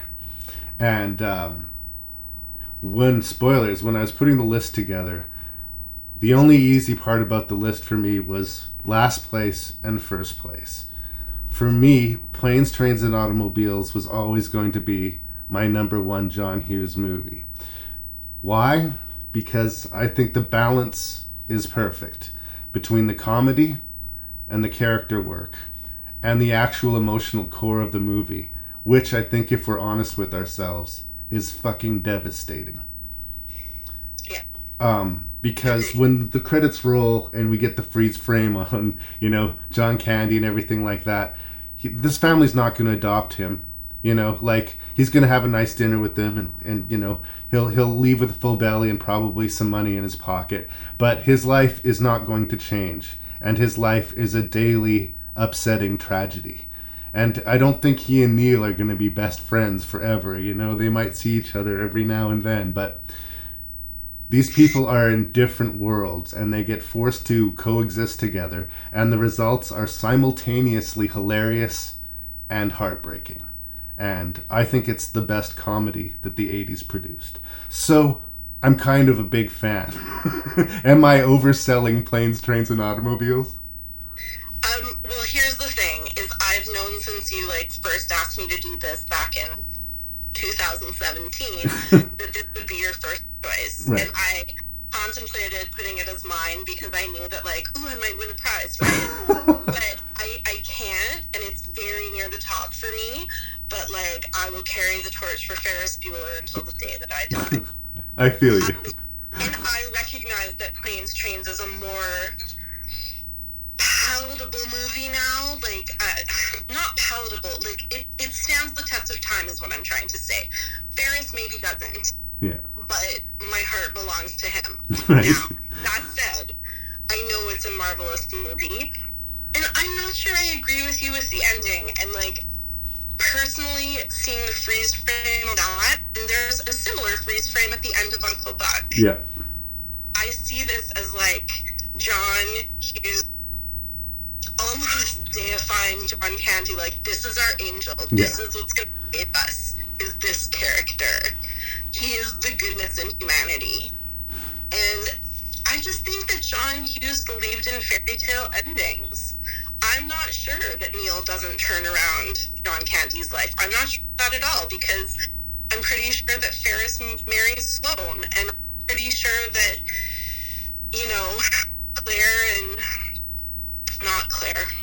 Claire and Bender have a nice long relationship. I see him being all teenage relationships endgame. And I thought that before I found out, as I mentioned last time, that he married his high school sweetheart. So absolutely, Planes, Trains, and Automobiles is devastating, but I'm not sure that it's going to stay that way. Right. I think he likes the beautiful possibility that this amazingly, strangely strong man, John Candy, who's been homeless for 8 years. Yeah. And just driving around selling shower curtain rings, making friends with everybody, that he's gonna, get some help from this buddy and maybe settle down in Chicago. I mean, maybe, we don't know. I remember going to see that movie with my parents in the theater, and we were walking out of the theater, and my parents were discussing the highlight reel. Wasn't it funny when they woke up in bed together? Wasn't it funny when he got picked up by the falls? And wasn't it funny when this happened? And I chimed in and said, I actually think it was really sad. It actually stuck with me, the ending. He was homeless that whole time, and we didn't know. And it was one thing when he was just irritated by this weird Canadian guy. I love that he was reading a book called The Canadian Mounted. He was just this irritating but sweet guy. But when we found out that he was literally homeless, and that this misadventure that Gil was considering the worst 3 days of his life was a pretty average day for the John Candy character, that was sort of the thing that stuck with me about the movie. And we can all make up what happened. We don't know, but it's we caught up with him. It's really well handled. Steve Martin's on his way home, and he's just doing the same thing my parents were doing outside the theater. He was reliving all the stupidity of the previous 3 days and laughing to himself. And then he realizes holy shit, this guy got me home for Thanksgiving, but he has nowhere to go. Yeah. Yeah. And it's really funny, though. No, I just, I don't know. I see this as, like, the non-sexual male equivalent of the nerdy girl getting the guy. Like, I'm gonna stick to my idea that John Hughes is all about the fairy tale ending, and that we think things are gonna turn around for Neil. Yeah. Because it's gonna make me cry if it doesn't. I'm not trying to make you cry, go. No, but it is, like, and I mean, I have always thought that, I mean, maybe he's not, maybe everyone recognizes that Steve Martin's a genius. I've always thought that he was a little underrated and pigeonholed, and that people have not seen, like, The Spanish Prisoner, and, like, even Grand Canyon. He's brilliant in Grand Canyon. Like, Steve Martin has the range that, like, so few people have. Yeah, but he's kind of known as being the funny guy. Yeah, but he's got, like, a Gary Oldman-esque range, I think. Right. And you see almost all of it in this movie. Like, right at the beginning when he's running to catch the cab, he's doing the Steve Martin running arm pump, and, like, it's just a fraction of a second of brilliant physical comedy, and I almost pee myself laughing when I see it. And then, like, the moment of the realization that is it Marie is dead. Yeah. And has been dead for a really long time. And that he thinks this guy has a wife to go home to, and then suddenly realizes he doesn't. And he does his, like, Steve Martin serious face, and it's, like, really touching. And well, and even when he's not doing serious face, when he's angry for most of the movie, if you're not a good actor, that will rub off on the audience, and we will stop liking you. But when he unloads on that woman for the car rental agency, we are absolutely on side with him. When he even loses his temper with John Candy the first time, we want him to stop because we can see how much it's hurting John Candy, but we understand where this is coming from. Like, we understand why he is this upset. And I think that's a trickier line to walk in a way, because he could just be this bully asshole who has no time for people who are beneath him. And that's not usually how it comes across. That's there. It's a little bit in his character, but he's just a dude who's exhausted and wants to get home and just couldn't be less interested in anything that this guy has to say right now. And, you know, don't take your socks off when you're sitting next to somebody on an airplane. That is a huge social faux pas. You know, like... And yet, you know, I've ridden a city bus in Toronto with someone clipping their toenails. Oh, for sure. So it's so there. And then obviously when it is comedy moments with both of them, it's like, it's almost too much to bear. Like, the two of them being funny at the same time on the same screen. Specifically driving the burned out car and getting stopped by the police and trying to, like, just bonding together and making this. It's just like, it's like too much genius. It's so hard. When they break into the mini fridge and start drinking the rum and just start tallying the cost of the day, and just they kind of fall in love with each other in that scene. But a few hours before that scene, he was really considering leaving the guy outside to freeze to death in the cold. But you get a little bit of rum in him, and all of a sudden he's a softie again. The classic scene that I mentioned, where he flips out at the rental agency to Edie McClurg, I want a fucking car right fucking now. That scene gave the movie an R rating. It was the reason that Planes, Trains, and Automobiles is rated R. To the point where if he'd taken that out of the movie, it probably would have made significantly more at the box office, because people could have brought their kids. But John Hughes was like, no, every fucking fuck needs to be in that fucking scene. And it's funny because we haven't heard him talk like that. Like, we've seen him lose his temper, but like, this is a whole new layer. It's right, it mirrors sort of Clark Griswold at the end of the First Vacation movie when he finally loses it in front of the family. Like, it's earned. And if they would have pulled the punches or bleeped it or somehow softened it, it just wouldn't have been the same. And I have so much respect for, like, John Hughes not letting the money factor into that decision. You know, like, people will rent it, it'll be fine. It's, you know, it's a high-profile comedy with Steve Martin and John Candy. It's at least going to break even, right? Yeah. So I want that scene in my movie. And that scene stays in the movie. And I really, like, I love it. I know. I love it too. It's amazing. Yeah, and it's like, I mean, that and those aren't pillows. Those are the things that, like, pop into my head when I think of planes, trains, and automobiles. But, like, I have to say, as, like, run-of-the-mill homophobia in John Hughes movies, I find that one the least offensive. I think it's, like, the most just, like, honest mistake, and they're just, like... grossed out by it. In a guy's ass cheeks, of course you're gonna jump out of bed and be uncomfortable. What has happened? And it's just... It reminds me of Bill and Ted's Excellent Adventure, when Bill thinks Ted's been killed, and then Ted hops out, and he hugs him, and then they both back up and say, "Fag!" Like... Yeah, it's like this one note in Bill and Ted's Excellent Adventure where you kind of go, oh, that's unfortunate, but it reads authentic, right? Like, he authentically loved that Ted was okay and he hugged him, and then he rebuked himself for the hug. So it's more of like their own issues with it than anything else. And it was more funny, their reaction to waking up in a cuddle. And it's both because they're half asleep and missing their wives, right? It was like, they cuddled in their sleep, and it's fucking adorable. It is. And then they jump up and start talking about baseball. Yeah. See, that game was a great game, but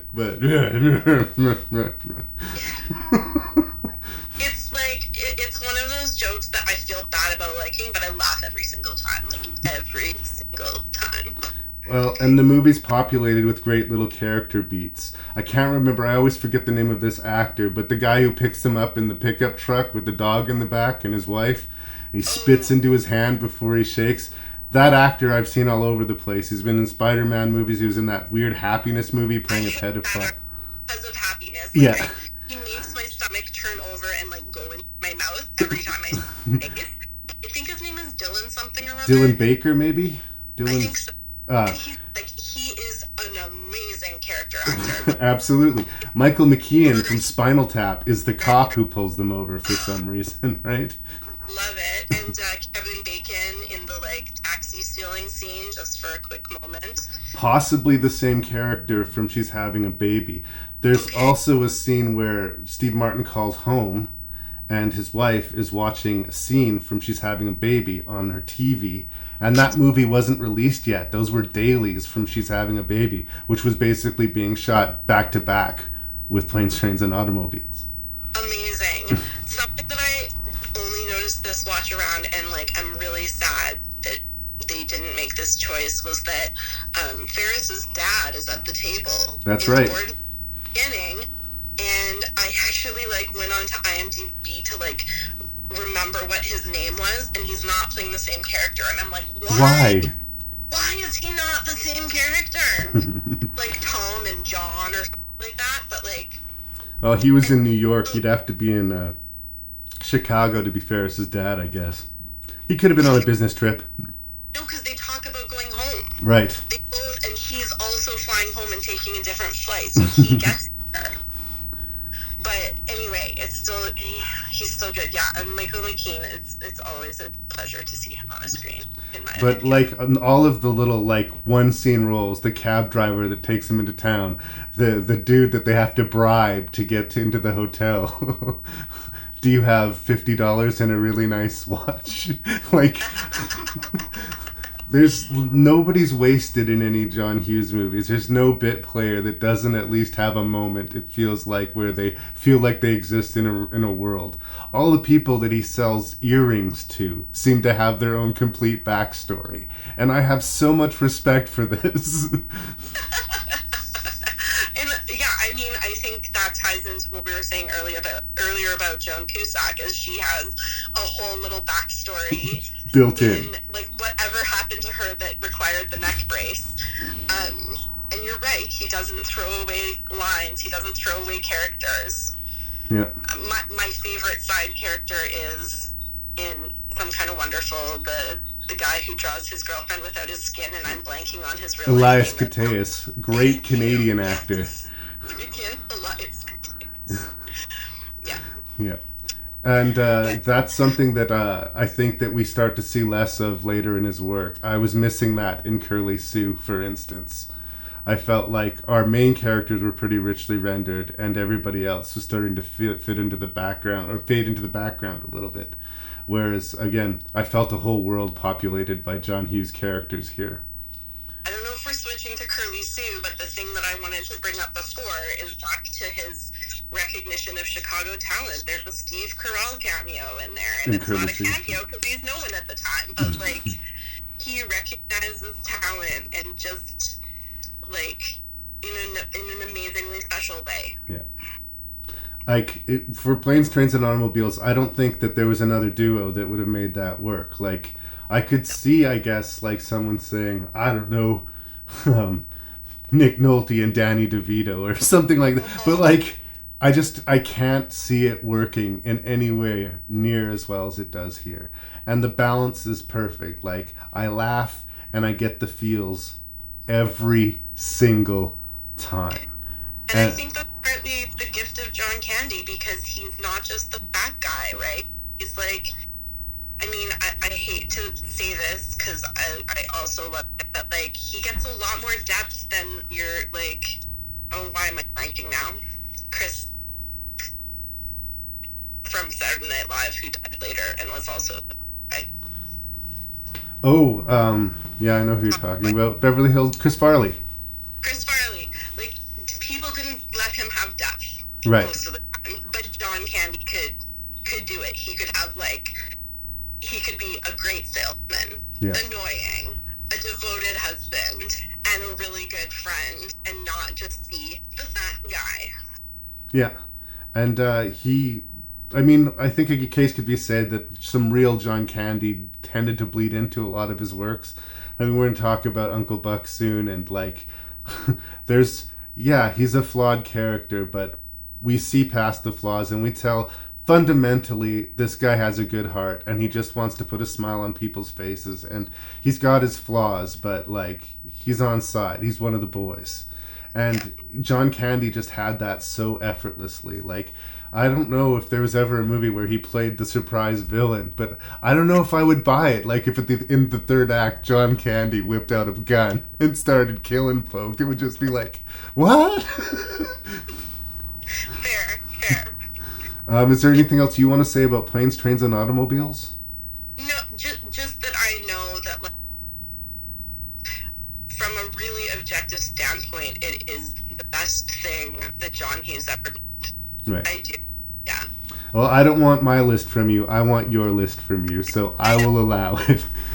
But yeah, so it's not my number one, but I know that it belongs in number one. Well, we'll get to that conversation. Where do you live? City. Do you have a house? Apartment. Own or rent? Rent. What do you do for a living? Lots of things. Where's your office? I don't have one. How come? I don't need one. Where's your wife? Don't have one. How come? It's a long story. Do you have kids? No, I don't. How come? It's an even longer story. Are you my dad's brother? I'm your dad's brother, all right. Buck Russell had always been the black sheep of the family. I'm stunned that I'm related to you. Until one night. Buck, we have a problem with the kids. We're stuck for somebody to watch them. Oh, please, not that. Can we trust him? He's my brother, for God's sake. I won't let him get into that Satan stuff or any of the new chicks. I'll leave that for me. Wow. I'm kidding, huh? Now, he's making them breakfast. cigar? No, thanks. Making them lunch. And making them crazy. What did you do?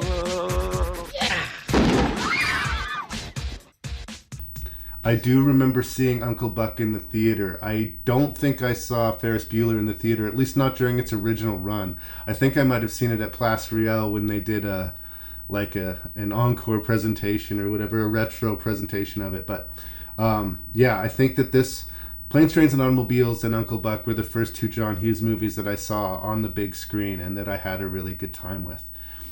Something that I like to do when I'm preparing for an episode and I'm looking for talking points to bring up of a good thing is I'll look up the old Siskel and Ebert review on YouTube and see what they had to say. And they did not like Uncle Buck. And I sat here watching them talk shit about this movie and I was amazed. I was like, what movie did you guys watch? Like, apparently there is a whole bunch of alternate editions of John Hughes movies. Sometimes he will do a different cut for the television release. And his original cut, apparently, of Planes, Trains, and Automobiles was almost 3 hours long. He cut half of the movie to get down to the movie we watched.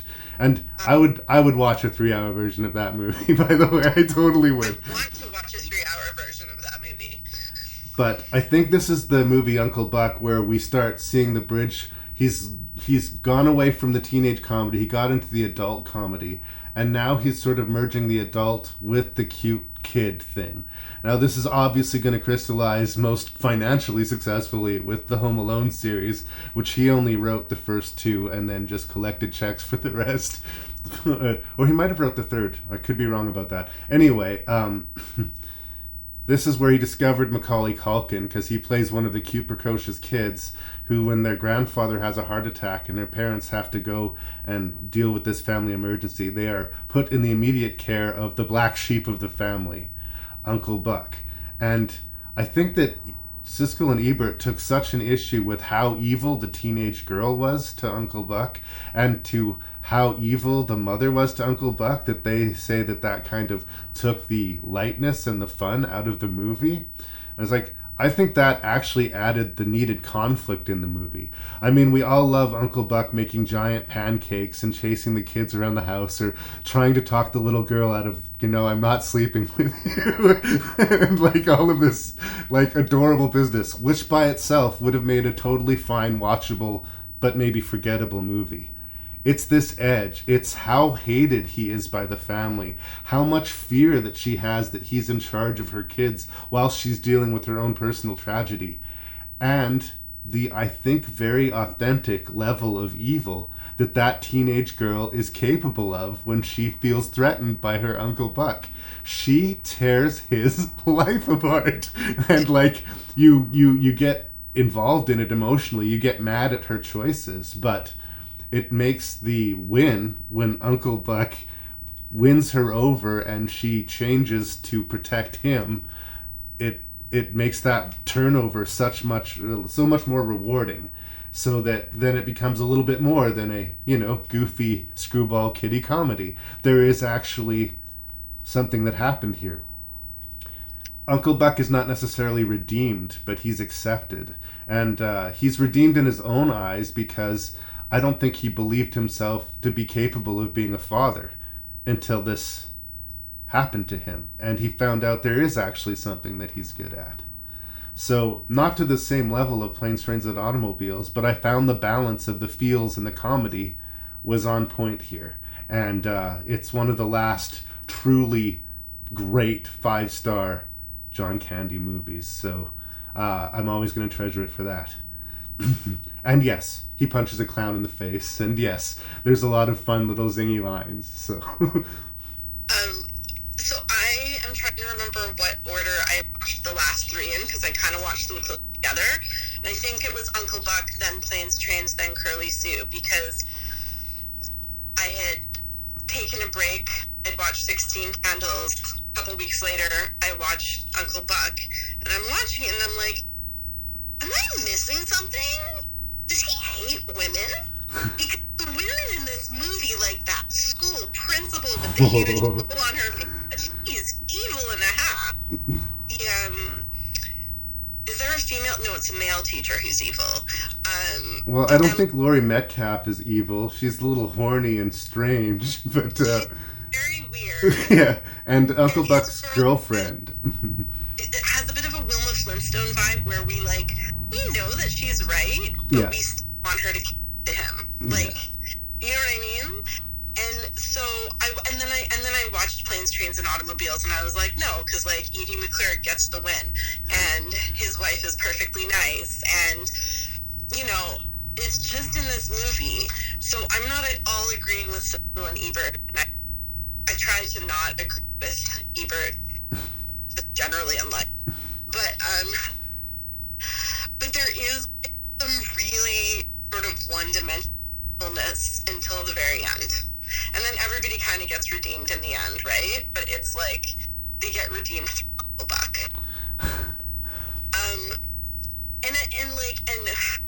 And I have to say, like, I kind of like that. I'm okay with it because it's not a pattern. It's not something he does throughout his film.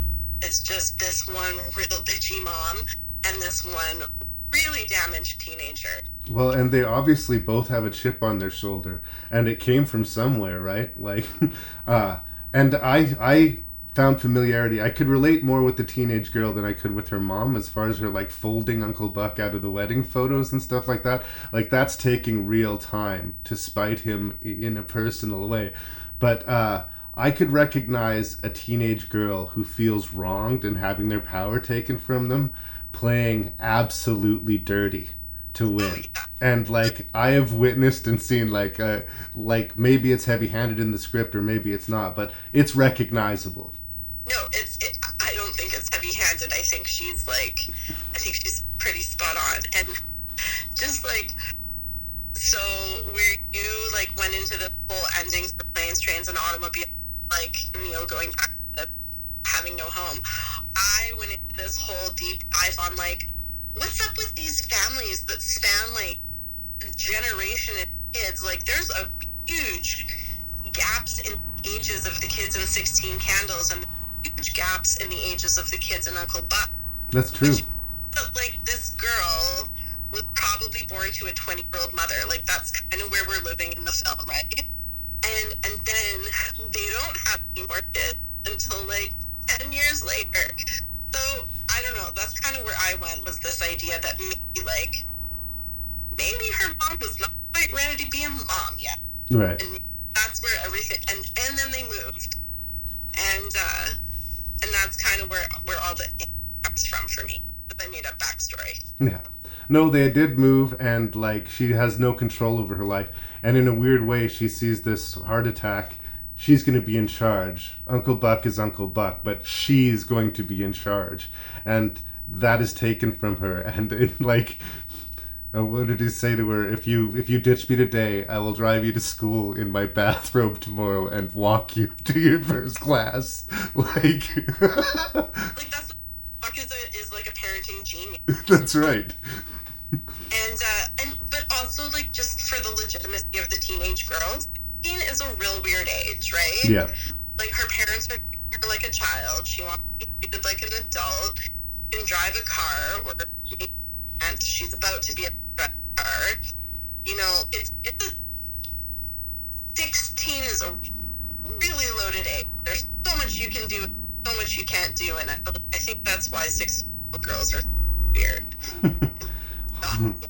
Well, and I think what really gets her about Uncle Buck is what really gets most people about when they're on the wrong side of an argument, is that he's right 99% of the time, and that drives her fucking crazy. He's absolutely right about Bug. He's absolutely right about the choices she's making, and like, to have that thrown in her face like that from the last person she wants to hear it, like, no, she's gonna kick hard. She's gonna not want to resist it. But I like that this is counterbalanced, because are the other two twins? I believe.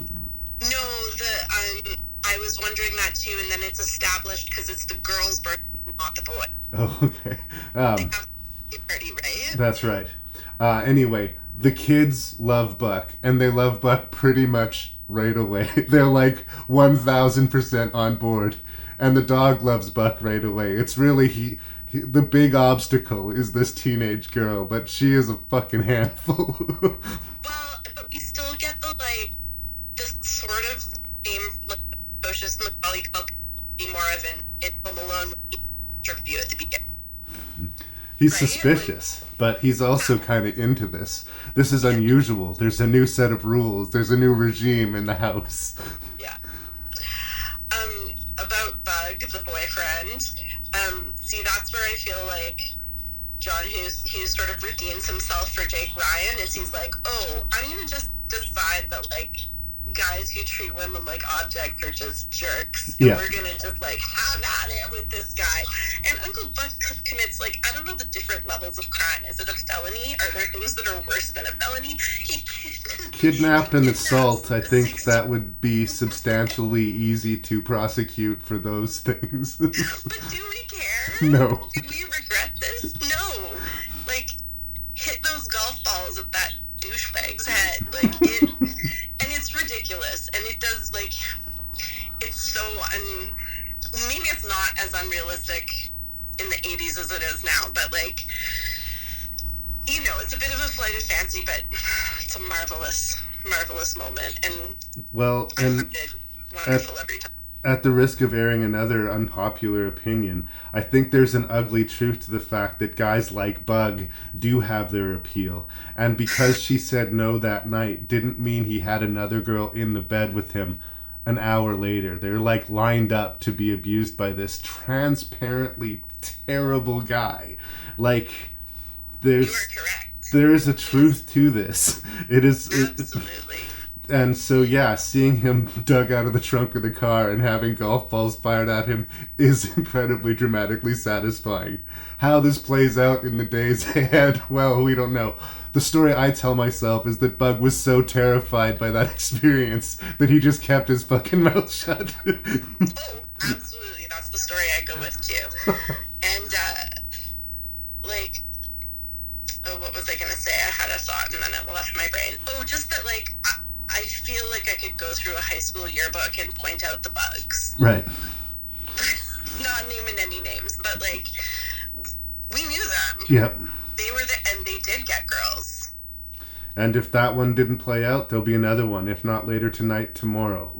Absolutely. And while the Michael C. Halls of the world remain lonely and pathetic, this fucking piece of shit has women lining up to be abused by him.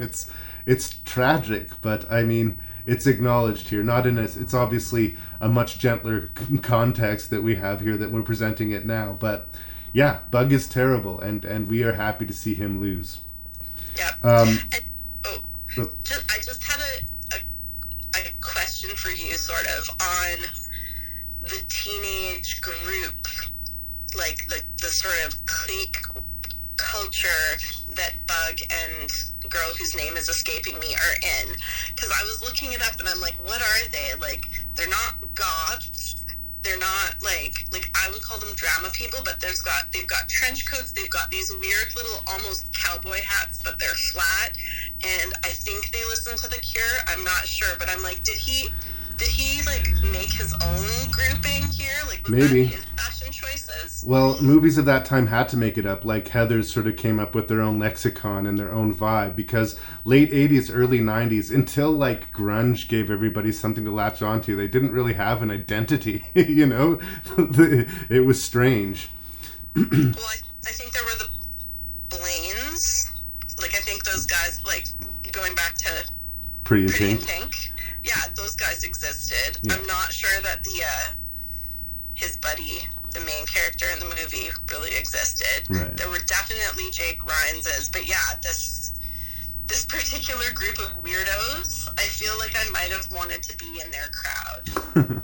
Well, I mean, every school has a drama department. I usually probably find I would get sucked into that vortex, but no. Like I say, I think that era of time is just weird. It's sort of the culture lost its identity for a while. Right across the board. I wanted to talk about the more specific redemption arc of Buck, who's sort of like a layabout guy. He has that monologue to himself where everyone says, "You got it figured out, Buck. You don't have anything tying you down. You just do whatever you want." And the older he gets, the fewer people pay him this compliment anymore. And the real crux of the movie is he has a sure thing bet that if he can get placed, it will keep him comfortable for a couple of years. He can just sort of live off the couch and coast and continue the life that he wants to live. But he can't live with the fact that he would take the kids to the race or to the betting cages or whatever. It was the step too far. The teenage girl was missing, and she wasn't going to babysit for the kids, so he was put in this awful position. And I was just wondering, it's a question, I still love the movie, do you think that was dramatically enough? Would it have been that terrible for Buck to take the kids to the place the bet, and drive them home? I think Buck had a whole bunch of like little things working for his redemption, right? Yeah.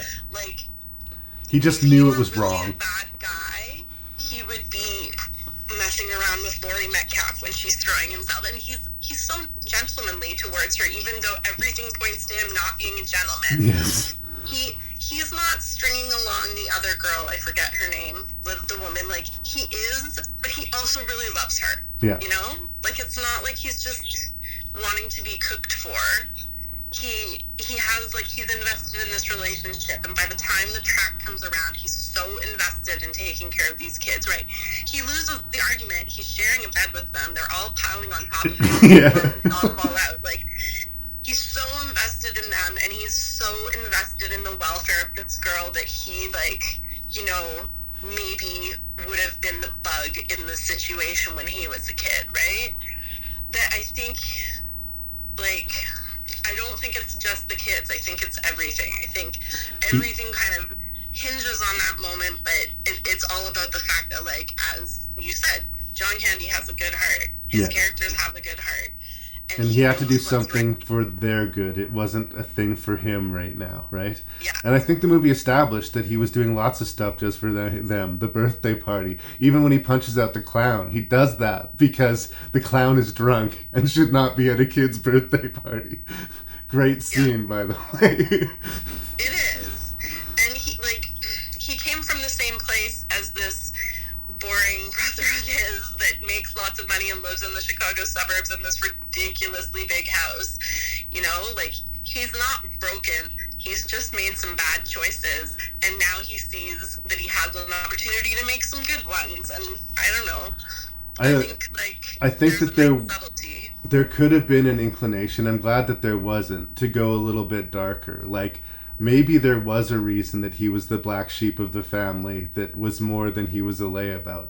I don't know, maybe he did some jail time, or maybe he got drunk and did something very inappropriate at the wedding.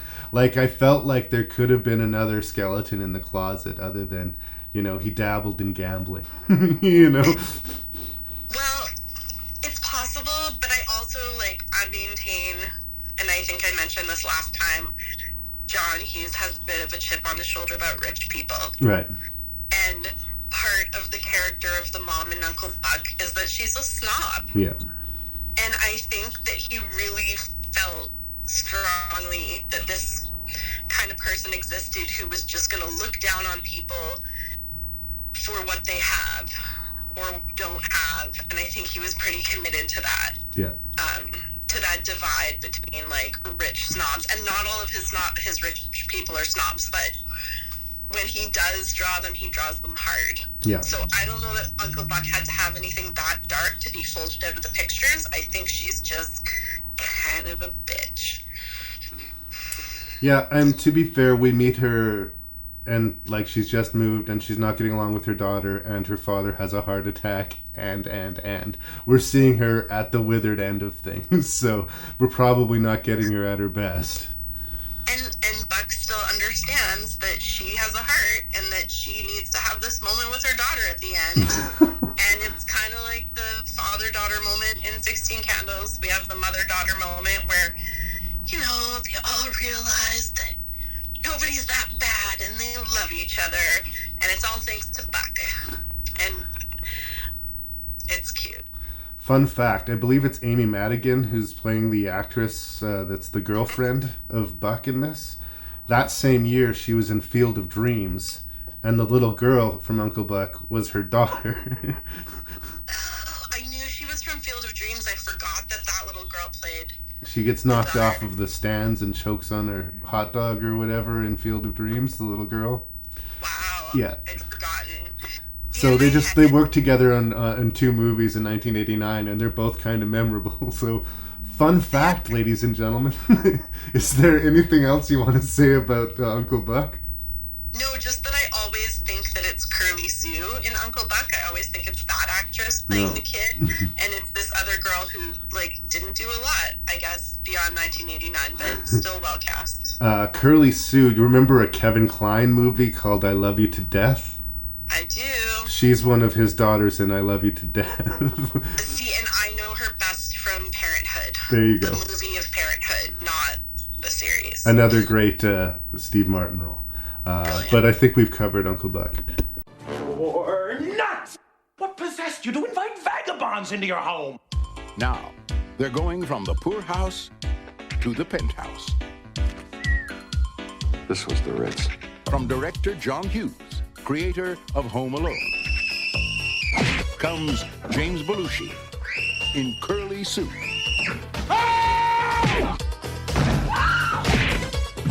scared the living hell out of Curly Sue! What is she, the lost stooge? A little con artist who finally gets what she deserves. A family. You're a man. She's a woman. Give us a kiss. Please, we're in public. May I? May you what? Kiss your cheek. In a pig's eye. James Belushi, Kelly Lynch, and Allison Porter. Curly Sue. I feel like an idiot. Big laughs come in small packages.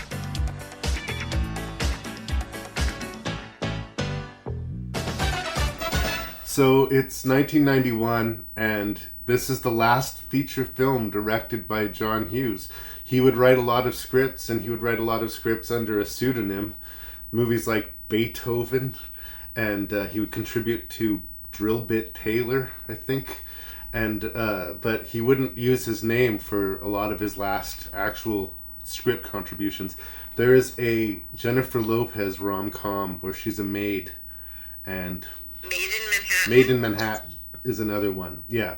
That's got a ghost draft by John Hughes. But as far as his directorial works, this is it. Curly Sue.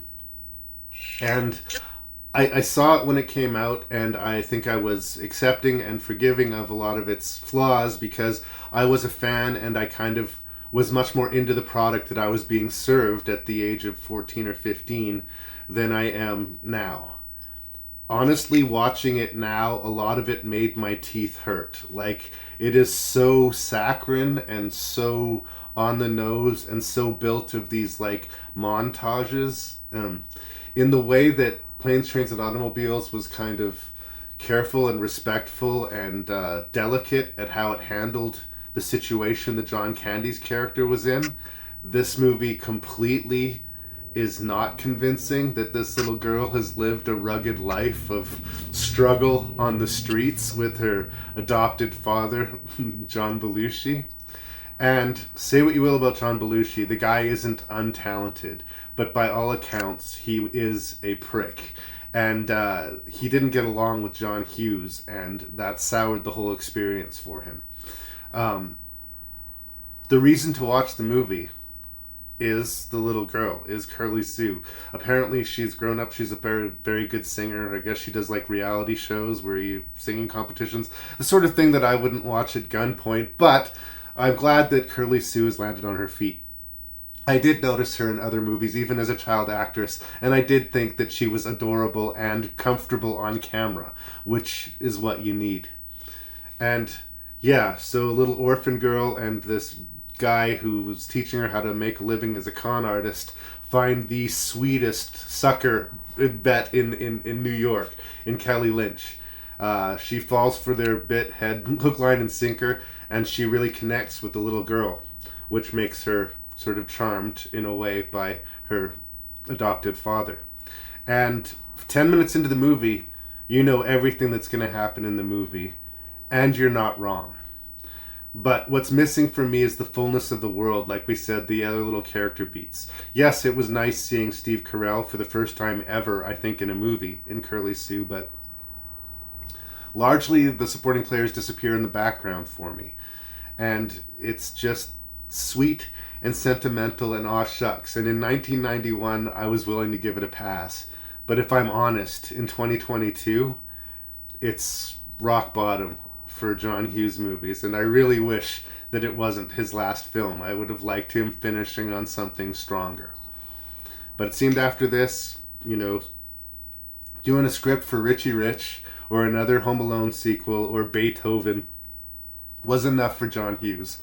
Between that and the death of John Candy, I think the really truly great days of John Hughes endeth here. Which is a sad thing to burden this movie, which at the end of the day is completely harmless. Like, there's nothing here worthy of hate.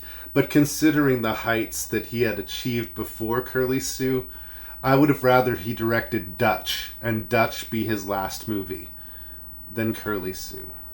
That's where I start. Where are you landing? So, I think I had just started discerning between what might be good and what might be bad around the age that Curly Sue was in the theater. For me, the only John Hughes movie that I saw in the theater was Home Alone. I was skeptical, and then I laughed until I cried and almost fell out of my seat because, I'm sorry, but we all recognize that sequence at the end is hilarious, and you just don't, it's hilarious. But Curly Sue came out, and one of my biggest problems with this movie is the weirdest little thing. I've been obsessed with curly hair my whole life because I had it as a little kid and I don't really have it now.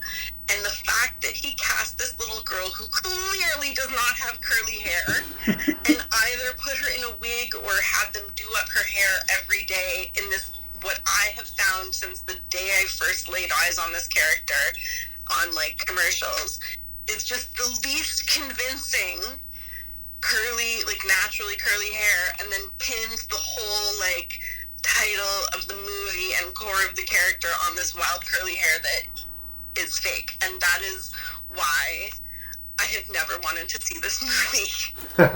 It's so weird and random. And I'm not a John Belushi fan. And I don't even think I realized at the time that this was John Hughes. This was just when I was putting it together that all the movies of my childhood were made by the same guy, and his name was John Hughes, right? So I was around 14 when this movie came out. And this was at a time where I still watched, Home Improvement. So, I didn't have great taste, but I knew that I was not interested in Curly Sue. So, it's very easy to watch. It almost, even though it's a 90s movie, it almost sort of symbolizes the 80s in this huge way of we really liked crap in the 80s, right? We really liked stupid, heartwarming crap. We really like to believe that everybody could just pull themselves up by their bootstraps and make something of themselves, and that if you liked the girl enough, she would just have to like you back. Yes, exactly. And it's funny how you mentioned her falling for the girl character, because they don't even put that, he didn't put much effort into her falling for the guy. It's they just end up together because, she's clearly had taste in horrible men prior to this moment. And, as you say, he produced this charming little person. And so that's what it is. And it's in the ways that all his other movies have these very well crafted casts where no character is sort of, a throwaway. This movie goes the opposite way, and it's just all hinging on the talent of this one little girl, and she is talented. Oh, she does a great job. Again, I don't mean to be mean about it. No, it's just, it doesn't have the range. It doesn't have, the edge is so edgeless. We don't have any reason for them to have lived, and he's actually at one point in the movie watching a train go by, wondering if he should jump on one of the cars. He's Depression-era hobo in Chicago in 1992. And why? Because he's always lived this way. And because it worked for John Hughes in Planes, Trains, and Automobiles. Again, I couldn't really seriously believe this life of horror and struggle that they had. In the same way I didn't believe Kelly Lynch. If she's this super sharp attorney, why is she dating the most horrible guy in New York? And if she is super intelligent, how does she not see through the con that she's being put through, right? Okay, so first of all, like, I don't think anyone should ever discount the ability of women to date terrible men, or men to date terrible women. People are attracted to terrible people all the time. I don't find that hard to believe. Right. And the other thing is, I don't think she totally does buy it. Like, he calls her a saint, and but he doesn't just say you're a saint. Like, your mother and father, blah, blah, blah. They know. And she's just like, okay. And so I don't think she totally does buy it. I think she is just roped into this idea. And to play devil's advocate, too, Curly Sue calls John Belushi on it. She says, we got a meal out of her, but we could have got a hotel room and some bills if you would have kept on going, but she was too pretty. Right? Yeah. So maybe that would help her believe, if this was a con, then he would ask for a place to stay and maybe some more money, but he just took the meal and that was that. But I also think that, like, and I'm really, like, saying this with love for John,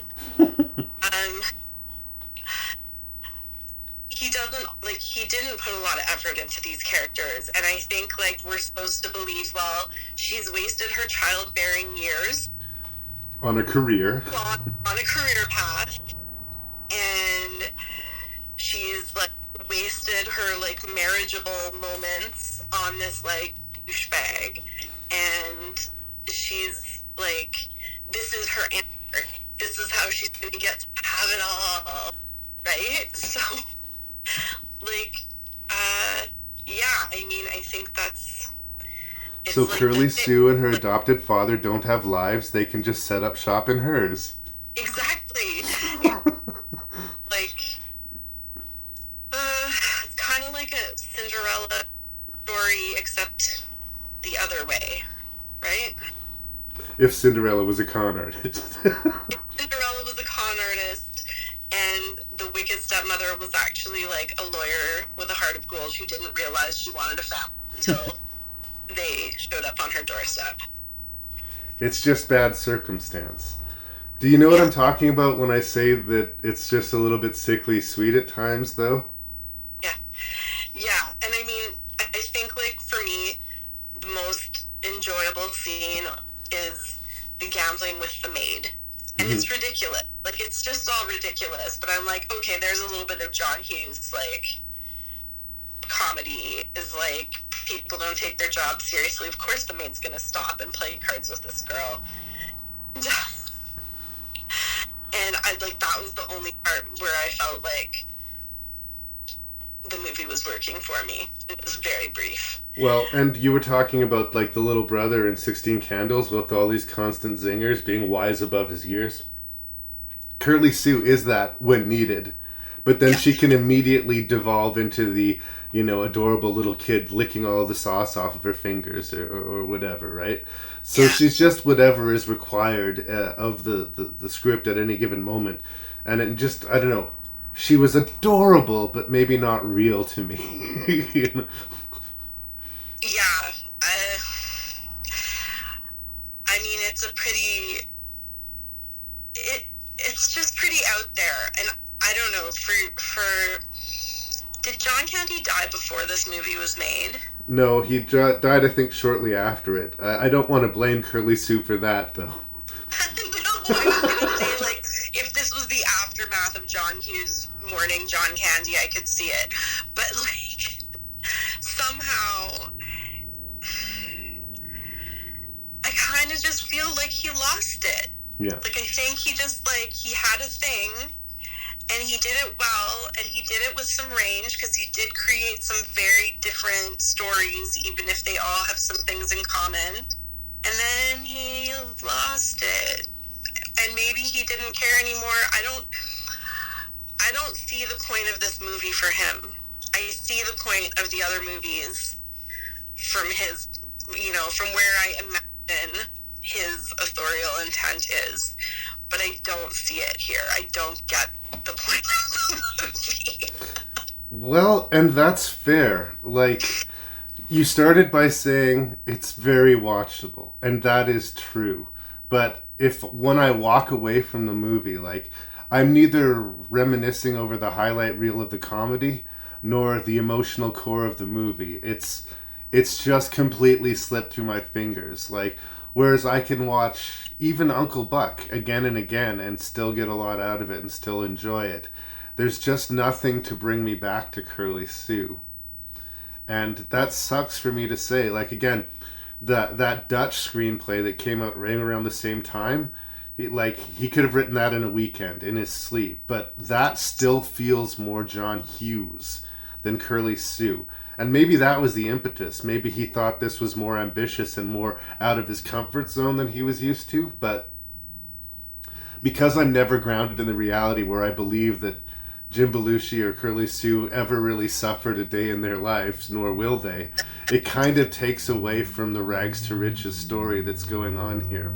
And as much as he is a culture critic about rich snobby people, he himself was a rich snobby person from Chicago. There's a devastating documentary, I believe, called Don't You Forget About Me, about a bunch of John Hughes fans wanting to send him a care... Isn't it called Finding John Hughes? Is it? Maybe that. I will correct that in the edit if it's wrong. But they send him a package to get it to reach out to him, and it gets sent back to them unopened.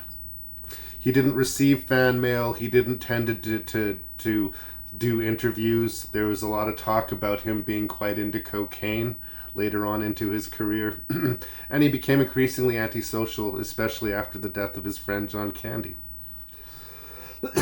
So I really do think that after Curly Sue, and it was only a so-so thing at the box office, they were expecting it to be huge. It wasn't huge, it wasn't a bomb, but I think that, yeah, he passed off his other scripts to other directors, and they were doing better than the ones he was directing himself all of a sudden. And he had more money than he needed, and if he wasn't passionate about the work anymore, I guess, why not do some script doctoring for Hollywood for easy money and spend the rest of your life high on a beach? I mean, I guess he'd earned it. But as a fan, I would have loved it if, we had another decade of great John Hughes movies and Curly Sue was just that little aberration, He tried something with that cute redheaded girl and it had its moments, but meh. But considering all that we've had to say, even about the weaker lengths, and then, I would say for all of its ups and downs, 16 Candles is a pretty flawed movie. But there's just so much more to say about 16 Candles than there is about Curly Sue. So I would rather watch and discuss that. Agreed. And just sorry that I keep calling Jim Belushi John Belushi. Well, I think that's probably a lot to do with the chip on his shoulder. I mean, he probably wouldn't have had his career if his brother, had lived. And that's got to be a weird thing to have to live with. Yeah. But still, don't be a dick to people. Apparently he's got a rich history of being a dick to people, too. I think they both did. So, maybe that's why they didn't get along. Two assholes met, and it didn't work. Oh, no, I mean John Belushi. I think the Belushi brothers were both assholes. Oh, yeah. I guarantee it. I guarantee it. Just because you're talented doesn't, mean you're not an asshole. Everybody was trying to be the next Chevy Chase in the 80s for some reason. Anyway, I say this as a huge fan of John Hughes, but Curly Sue is skippable. Agreed. Boom.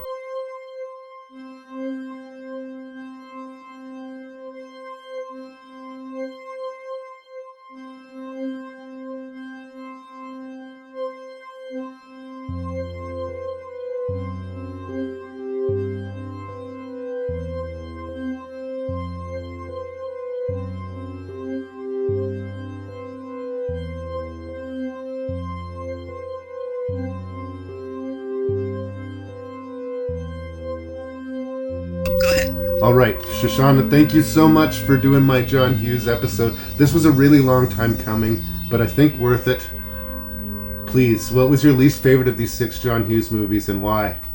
Well, I think it's gonna be pretty obvious that Curly Sue was my least favorite, and I think it's because it doesn't have the stuff that other John Hughes movies have. It doesn't have a terrific cast. It doesn't have, heart and edge and lots of different kinds of feelings, and it's just very two-dimensional. Not memorable. Nope, not at all. So this is gonna, maybe be a little surprising given the history I told you I have with this movie, but my number 5 is 16 Candles. And I love it in a nostalgic kind of way, but it's a very flawed movie, and it's got some very, very strong competition. That's true. So number 4, it's really hard for me to parse these out. So this is all really tied up in like nostalgia and the boys I had crushes on from the John Hughes movies. So again, I know this is not in keeping with what you would go with, and I know this is like technically the best of the movies, but for me, number 4 is Planes, Trains, and Automobiles. And it really has a lot to do with there not being a guy that I thought was cute in my childhood.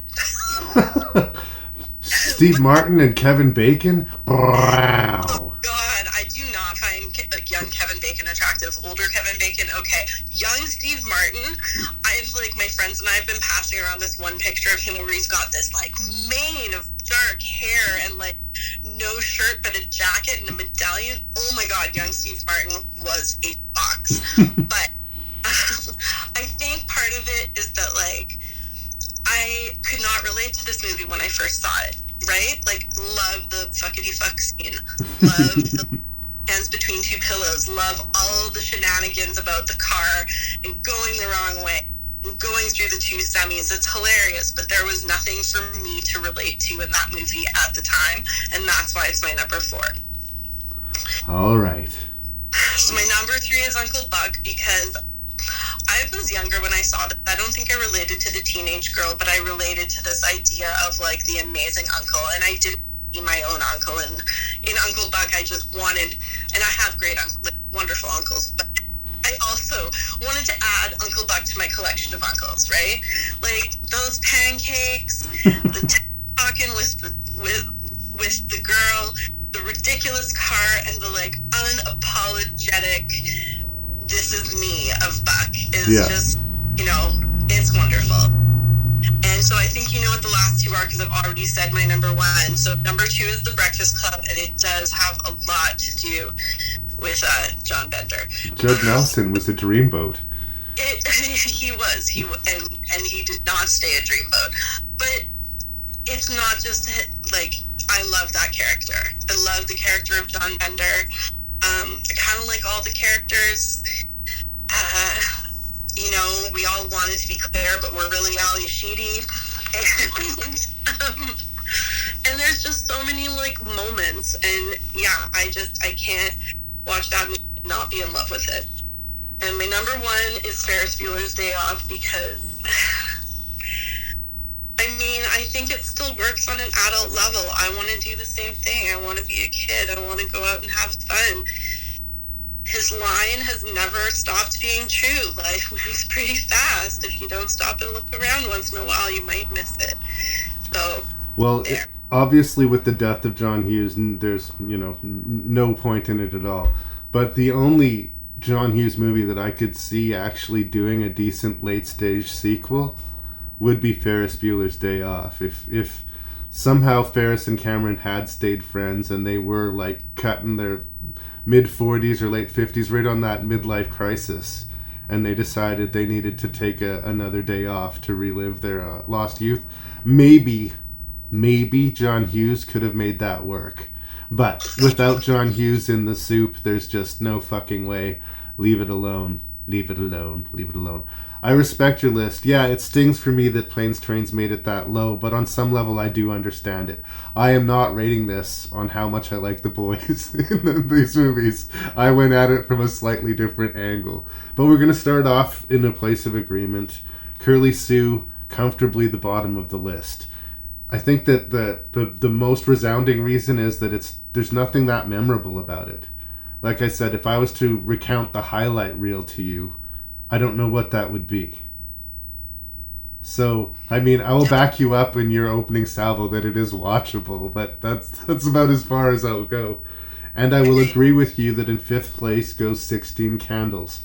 I have a lot of affection for it, and I do think that it gets picked on justifiably for some of the uncomfortable racist elements in there, and just the adult content not being treated in a serious way. Gets a little date rapey, as you pointed out, but I think it still secures its sort of place in the Hughes verse. Now is my most controversial position in 4th place. This is the one that's going to hurt your feelings. I think the one of these movies that have aged the worst, because I kind of went in knowing that 16 Candles had problems, is The Breakfast Club. John Bender fully sexually assaults Claire in that movie. He jams his head in between her legs. I don't know how, I blocked out that scene so much, but watching it again now with my kids, I was like, holy shit, is that ever not cool? And I'm not going to hang the whole movie on that basis, but there was a few things like that throughout the movie that really hurt its legacy somewhat.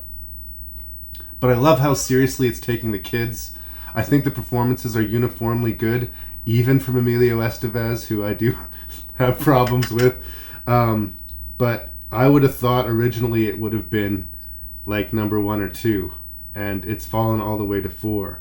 In a stunning upset because Uncle Buck made it into 3rd place. But I don't have a lot of negative things to say about Uncle Buck is the thing. They could have made him a little bit of a harsher, darker character so we understood where the hate was coming from, but that's not a real serious stick to hit the movie with, I don't think. I think it achieves all of its goals. I think it's funny when it wants to be funny. Love the scene where he tells the principal to go downtown and have a rat gnaw that thing off of her face. When he's first really embarrassed because he calls himself the wart. I'm what's her name's wart. I'm not her wart. I'm her uncle. I'm sorry. And he's originally really, really embarrassed about it. But once he realizes that this woman is awful, he's like, I don't know. That and my just unending love and missing of John Candy, Uncle Buck surprisingly punched its way to 3rd place. In 2nd place, well, of course, Ferris Bueller's Day Off. Warts and all, that is an effortlessly charming movie. It's incredibly quotable. It is really, really, fun and warm. And yeah, Ferris might be a closet sociopath, but he's my kind of closet sociopath, Like it or not, Matthew Broderick was forever identified with that role for the rest of his life, and there's worse things to be identified with for the rest of your lives. But as I said, the one of these movies that actually hit me right in the feels and continues to hit me right in the feels every time I watch it, and I try to do it usually once a year or so. Planes, Trains, and Automobiles, I think, surprises me by becoming John Hughes' unquestioned bona fide classic. I think Ferris is there too, and Home Alone, which he wrote, is a classic whether people want it to be or not.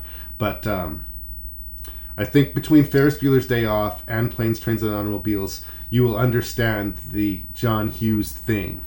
And if you want to dig deeper, there's some great things to explore in his other screenplays and in his other movies. But for me, it just never got better than Planes, Trains, and Automobiles. So I completely agree with the idea that those two movies sort of make up the core of what John Hughes is.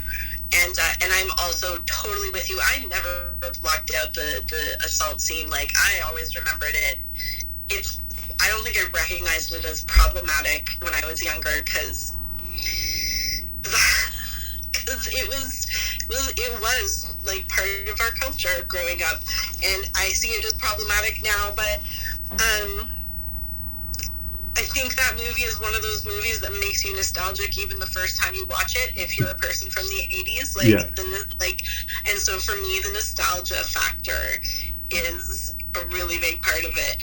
But I do recognize that, like, in a totally objective, if I were being, like, paid for my opinion as a film critic, yes, Planes, Trains, and Automobiles is the best movie. Like, absolutely. But, yeah. But it's not my number one. No. And,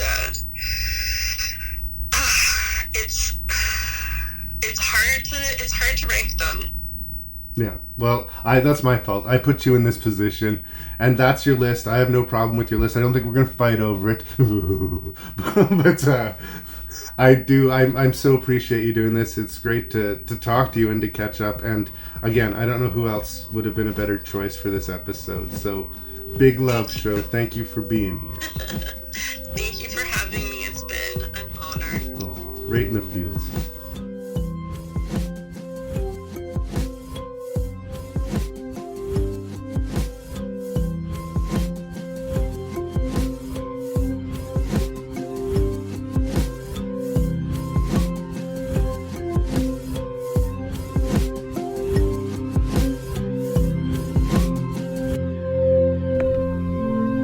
Thank you so much for listening to this episode of Rank and Review. I would like to apologize. There was a little bit of distortion, I guess, in that Uncle Buck review, but I think it was listenable. And Show and I kept on saying John and Jim Belushi backwards. We said John when we meant Jim and Jim when we meant John. But again, I think most people listening to the review of Curly Sue will know what we meant when we meant it. And I might have referred to Planes, Trains, and Automobiles as Trains, Planes, and Automobiles, and my God, I'm just so incredibly full of regret in my dyslexic heart about that. If I was perfect, I would be boring. Big love and big thanks to Shoshana Green for talking these nostalgic John Hughes movies with me. And if you have feedback to send it to ranknreview@gmail.com. That's ranknreview@gmail.com. The website's Ranknreview.ca. Check out the Shelf Shedding Movie Show hosted by Jason Dubray, a really good friend of mine, and he knows what he's talking about when he talks about movies. And the Terror Table Podcast, another local to me movie podcast that has their poop in a group. Rank and Review drops every other Wednesday. Big thanks, big love to you all from your host and random Canadian, Larry Parsons.